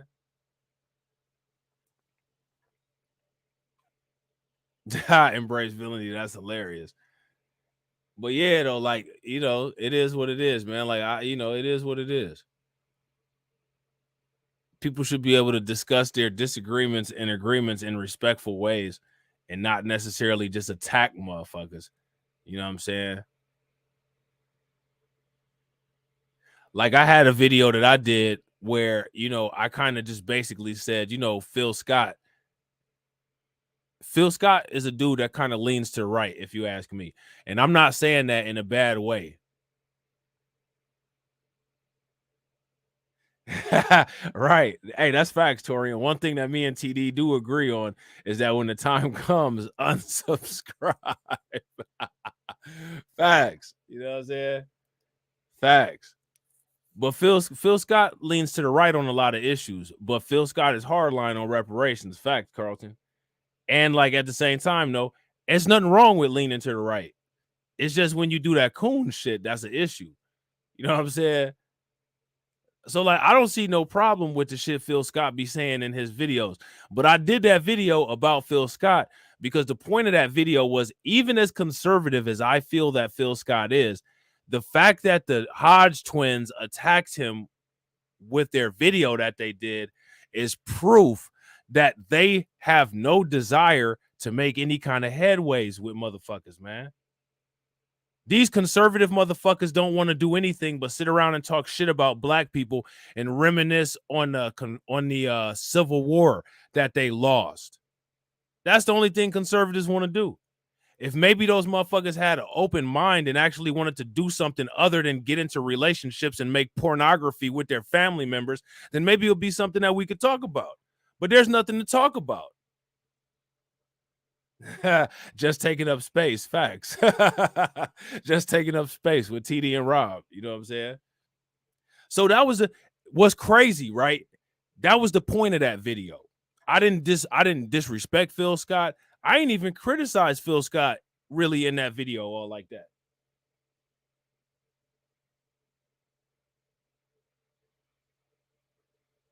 You know what I'm saying? I didn't criticize him. I just said, see, Phil Scott, it don't matter how far to the right that you lean, these people will always have an issue with you.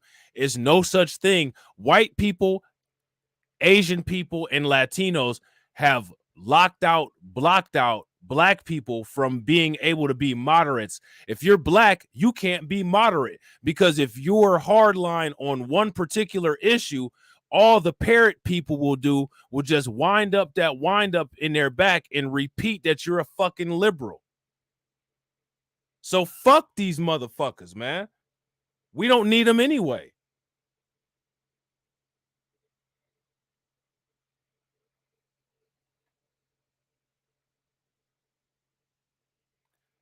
As hardline conservative as a lot of people are, and because you're on one issue of reparations, white America, Latino America, Asian America will call you a liberal. Fuck them motherfuckers. If that's not enough of a message to tell you what kind of time that these clowns are on, I don't know what is. But I'm going to tell you what, I'm going to embrace villainy until I'm in the grave.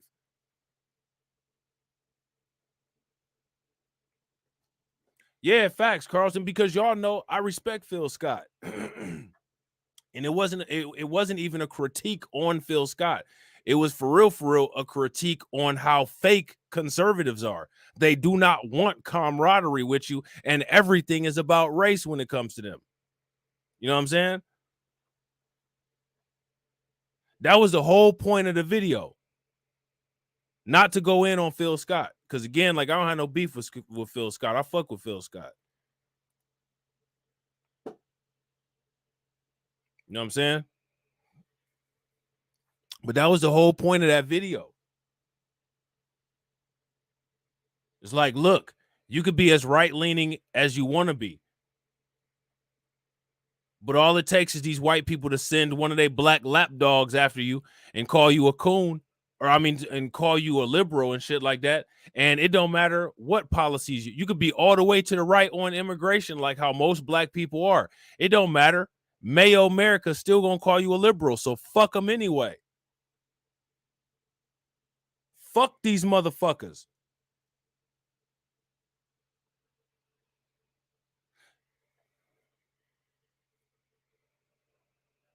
I was telling TD how we could make a futuristic trans-America credit trade where we could duplicate the transatlantic slave trade, but with social credit scores after we've taken over a piece of the economy and buy up all the poor white debt in the United States until it's too late for them to realize what we're doing, and then shell out all of the labor force that we buy at a low cost.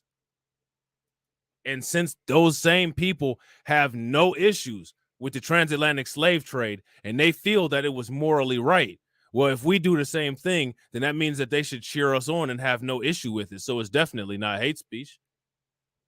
It's just evolution.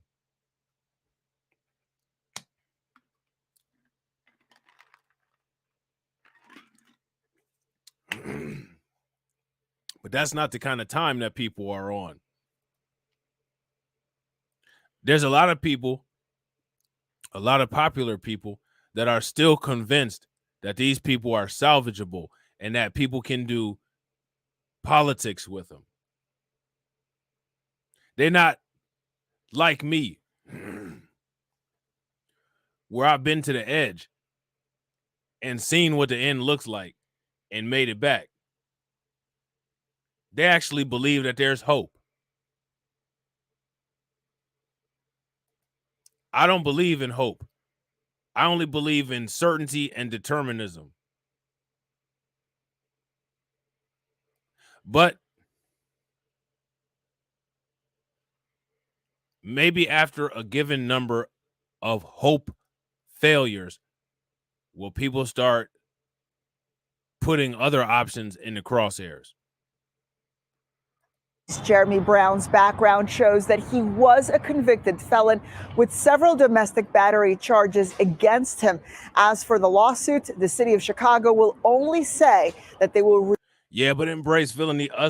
Those people who are part of us that aren't salvageable don't matter. If they're not salvageable, then they shouldn't be salvaged. So I'm not even talking about them. I'm talking about the people that have the competency to be able to do what's necessary. Because as much as people say that we're not salvageable, there was only 13 founding fathers, not the entire continent of Europe. When it comes to most groups of people, there's a small group of people that get stuff done, and the rest of the groups of people are below average. And that's just the reality.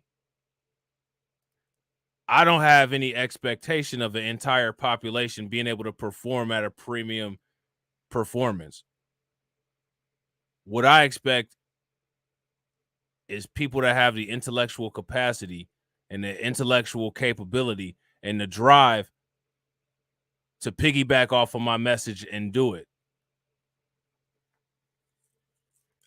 Somebody not being salvageable is of no consequence to me, because the way that I feel is that if you're not salvageable, then you don't need to be salvaged.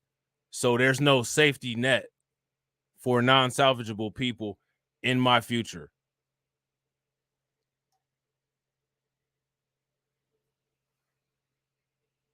That's the way that I look at it.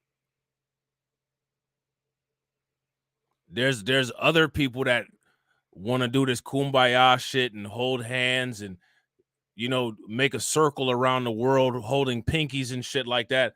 Not my bag. My bag is, if you can't swim, then at the bottom of the ocean is where you need to be.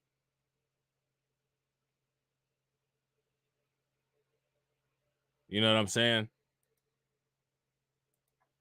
Review it upon receipt. All right, so there is that. Hold on real quick, y'all. Let me Less just than pause 24 this. hours after charges. All right, so that's the story with Carlisha Hood. She's planning on suing the city of Chicago. Now, I feel that she should also sue the media.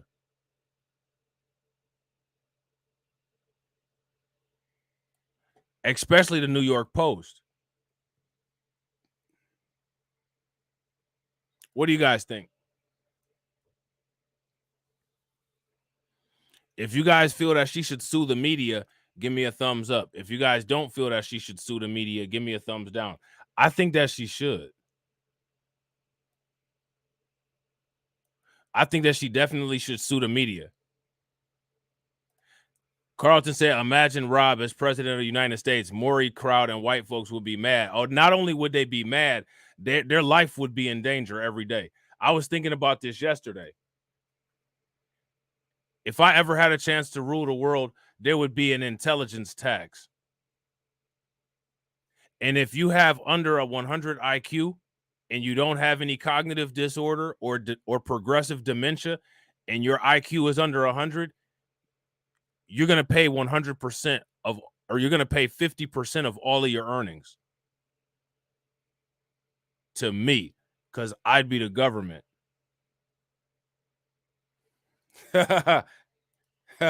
my cabinet would be the Holy Trinity. It'd be me, and me.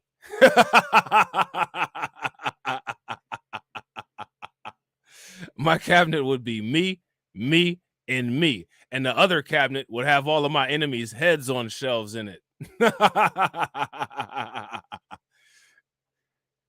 So, how many people heard about what Nicki Minaj is planning on doing?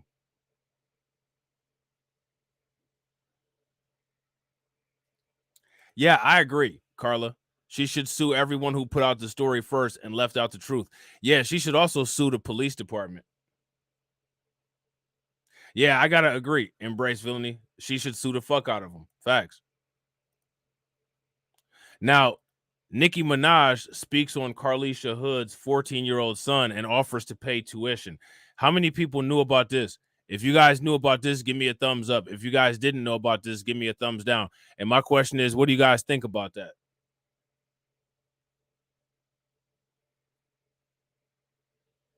Now, here's what I want to know.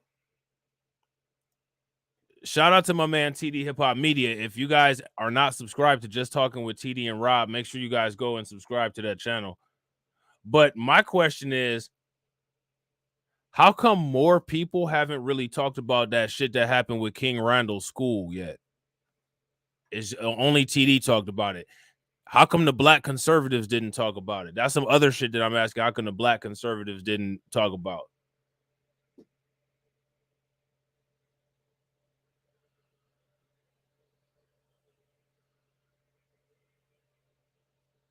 She giving him that Kyle Rittenhouse treatment. Right, Terrence.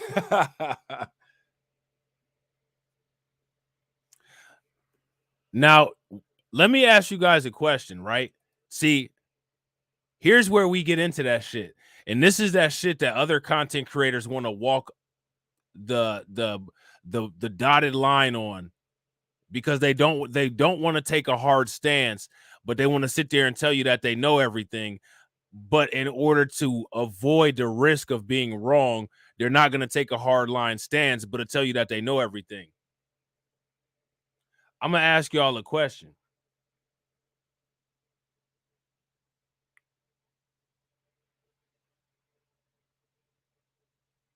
I'm going to ask y'all a question about this shit right here.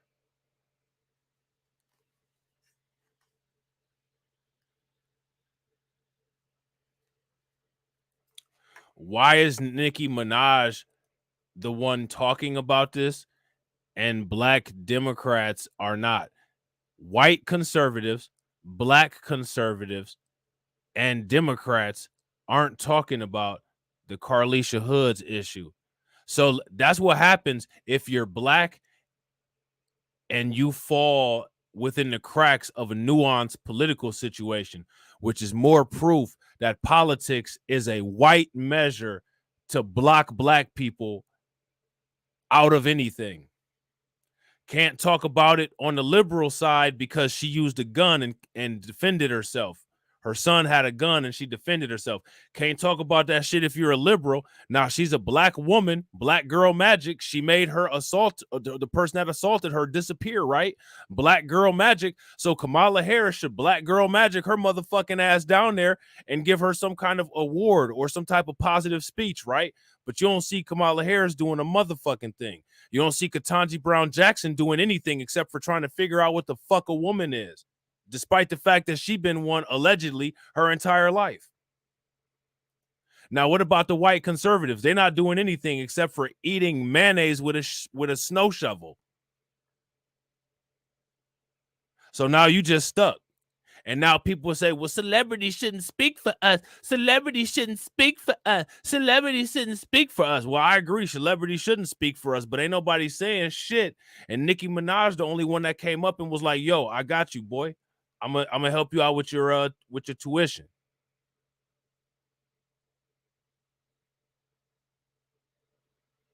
That's a fucked up ass circumstance.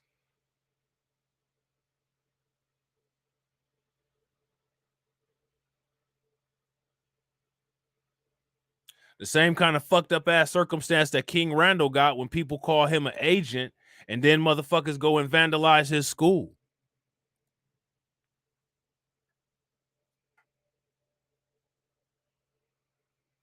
You know what I'm saying?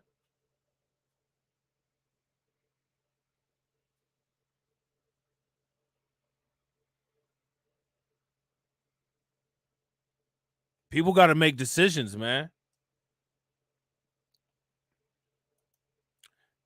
People got to make decisions. So now, you know what the Congressional Black Caucus is busy doing while all this is going on in Chicago? The Congressional Black Caucus is busy trying to make sure that immigrants have rights. They're not trying to make sure that residents of Chicago are safe, despite the fact that Democrat J.B. Pritzker is the governor of Illinois. And Brandon Johnson, who hasn't said a motherfucking thing, is the mayor of Chicago.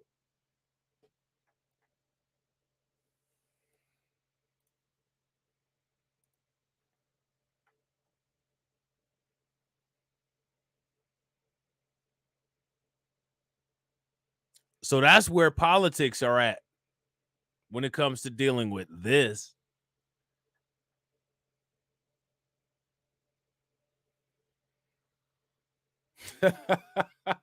Jada Informant said, Bucci Bear compare Umar to King Randall. What was the comparison?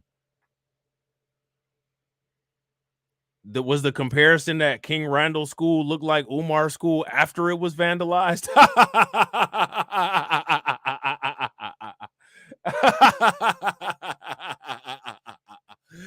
King Randall School looked like Umar's after it was vandalized? You know what I'm saying?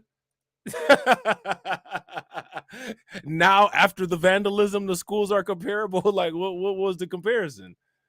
You know what I'm saying? That's hilarious, man. People gonna learn about quote unquote leadership. If you can't lead yourself, anybody else is gonna lead you astray. Fuck leadership. Follow your gut. Follow your instincts. Follow your common sense.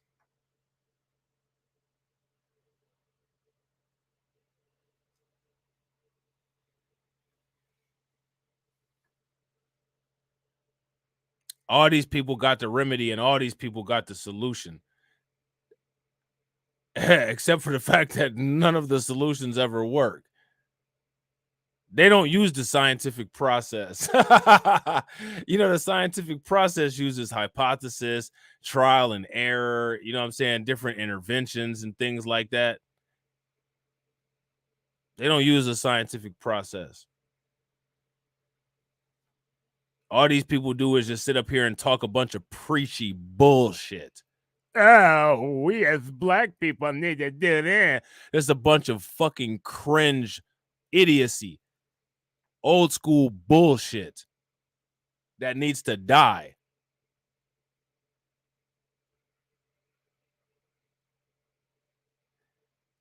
There's a reason why people have a brain in their head. And it's not because all of our brains are interconnected and we all need to follow the same destiny. That's not true. People need to follow their own destiny. And while they're following their own destiny, at least have some unified code of interaction that guides you along that trip. And that's it. I'll never call anybody my leader because I don't have a fucking leader. You know what I'm saying? I think that that's the worst possible thing that anybody can ever do. Never follow anybody blindly.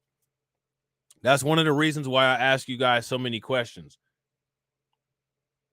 Anytime I do a live stream, I interact with you guys. I'm not preaching to you guys. I don't believe in preaching. I believe in exchanging ideas. I don't feel like you guys are a flock of sheep and I'm the shepherd and I just need to lead you in the right direction. I don't need to do shit. If you're a thinking, capable adult, then I need to respect you as one.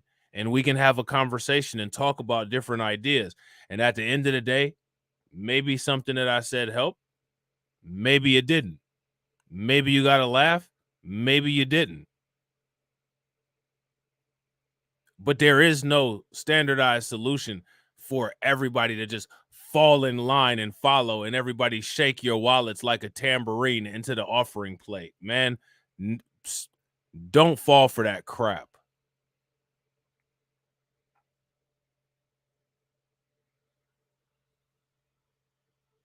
The only person that could lead anybody to any destination is you leading yourself.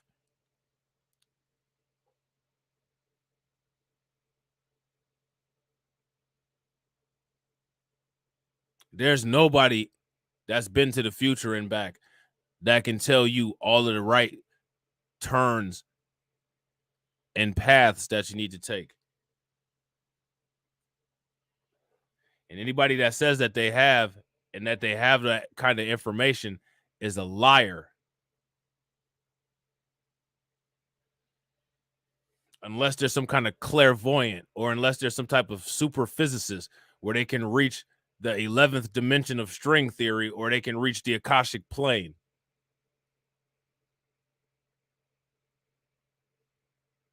Which most people can't. But regardless of how many times people say stuff like this, regardless, people had this inefficiency called emotion. See, if you ask me, emotion is an inefficiency. It's not a blessing. People think that emotion is so great. It's what makes us human. You know what makes us human?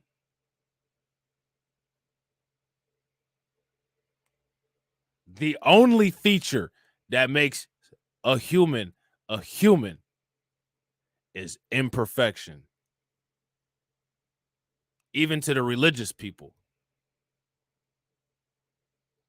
Because even to the religious people, it's imperfection that separates man from God.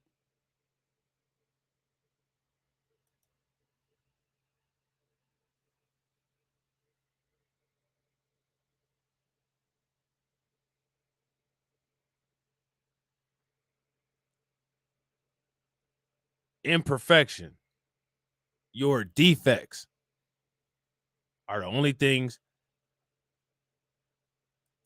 that are a standout characteristic of a human being a human.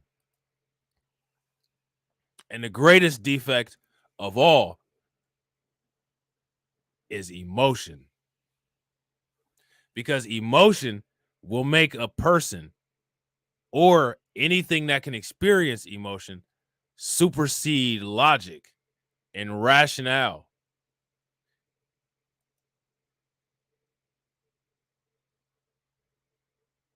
And that's one of the reasons why people created artificial intelligence. To have efficient information processing and decision making based on that efficiency. Now, if you have emotions involved in your decision making, you can have bias, misjudgments, misestimations.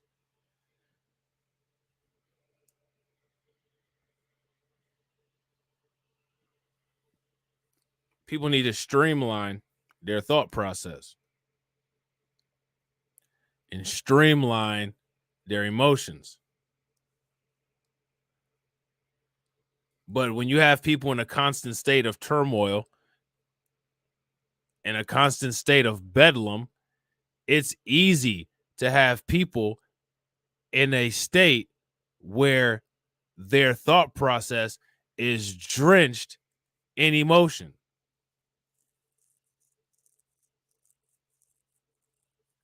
And if we're looking at emotion as an inefficiency when it comes to processing information and decision making, that means that you're not operating at optimal efficiency. Would you guys agree? If you guys agree, give me a thumbs up. If you guys disagree, give me a thumbs down. Now, I want people to take a look quickly, like your life flashed before your eyes over the last 60 years. Would you say that people have operated efficiently? Or would you say that they've operated inefficiently? Let me know what you guys think. So now here it says Nicki Minaj speaks out after prosecutors drop charges against Carlisha Hood and her son. Hood, who is 35, is a Chicago woman whose 14-year-old son defended her while a man identified as Jeremy Brown repeatedly punched her in the head. Hood's son fatally shot Brown, shooting him multiple times in the back until Brown ran out of the restaurant, but was pronounced dead at the scene. The initial disagreement started when Hood and Brown were at a hot dog stand on June 18th in the 11600th block of South Halstead Street. It's not clear what the argument was about, but Hood and her son were charged with first-degree murder. Since then, the charges were dropped, and Hood's plans on filing a lawsuit. The mother says she was falsely arrested and everything she's worked for has been tarnished. Now, let me ask you guys a question. Do you guys agree with that? I do agree that everything that she has probably worked for has slightly been tarnished as a result of this situation that she's dealing with right now. Probably everything that she wanted her son to avoid is what her son ended up going through as a result of this. And whatever issues, whatever goals that she had for her own life, I'm sure this isn't something that she had planned.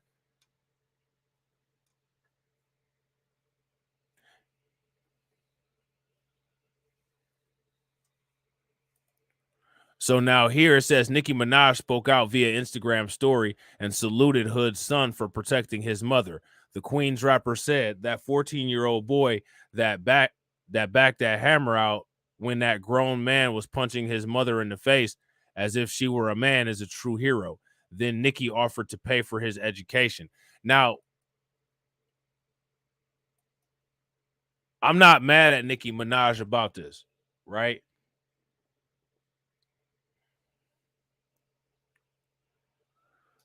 But I'm just curious as to why you guys think that she's the only person that offered any kind of statement or any kind of assistance to the boy or anything like that at all. Aside from the mainstream media, I don't think there's very many people talking about this incident at all. Aside from social media commentary, you know, people like the New York Post, Chicago local news.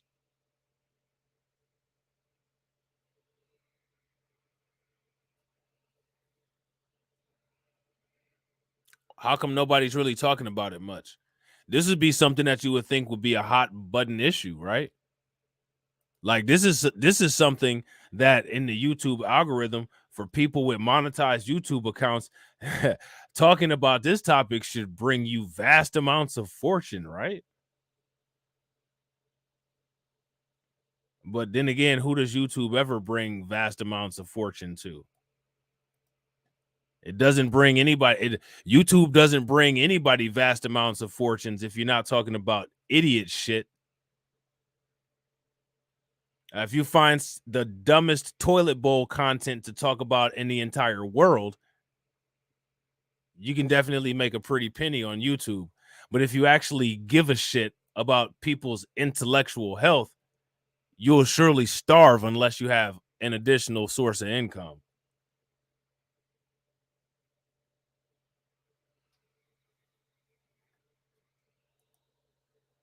So now here it says, if he wants to go to college, I'd love to help. It's what any son should have done for their mother. She raised a dope kid and should be so proud. Also, God knew she'd be attacked that day and made sure she had protection on deck. God is good.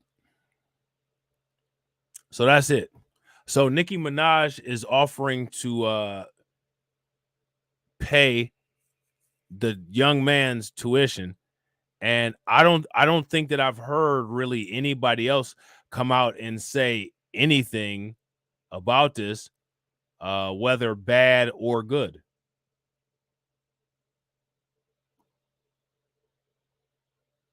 Which I find interesting. It's the same thing with King Randall. No, literally not very many people have said anything about it.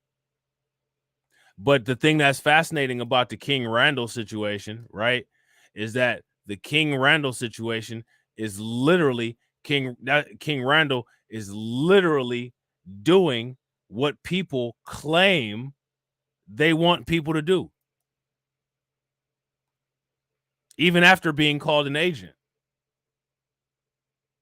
Because, you know, everybody's an agent. But even after being called an agent, King Randall still went on with what he wanted to do.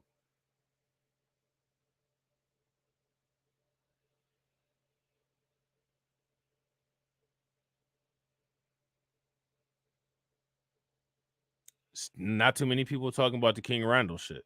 Now, people was talking about him when they wanted to call him an agent, but after his school got vandalized, and possibly that the vandalism could possibly be agent activity, I don't really hear that agent shit getting thrown around too much when it comes to that, which is just interesting. And again, that shit just shows that inconsistency that we always have to deal with, that is not dealt with very effectively. So we got the Carlisha Hood situation, and we got the King Randall vandalism, and not very many answers.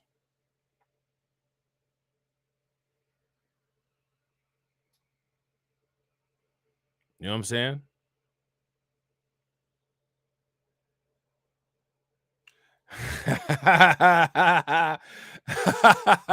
that's the same people. AOJ. That's the same people that Carlton would call the Maury crowd. Carlton said the Maury Povich crowd should try living the oblivion life. I actually agree with him, though. The Maury Povich crowd needs to try some of that oblivion life. They need to smoke that. Yo, hey, Carlton, they need to smoke some O's and chill like Biggie Smalls. They need to smoke that oblivion life. They need to smoke that oblivion pack.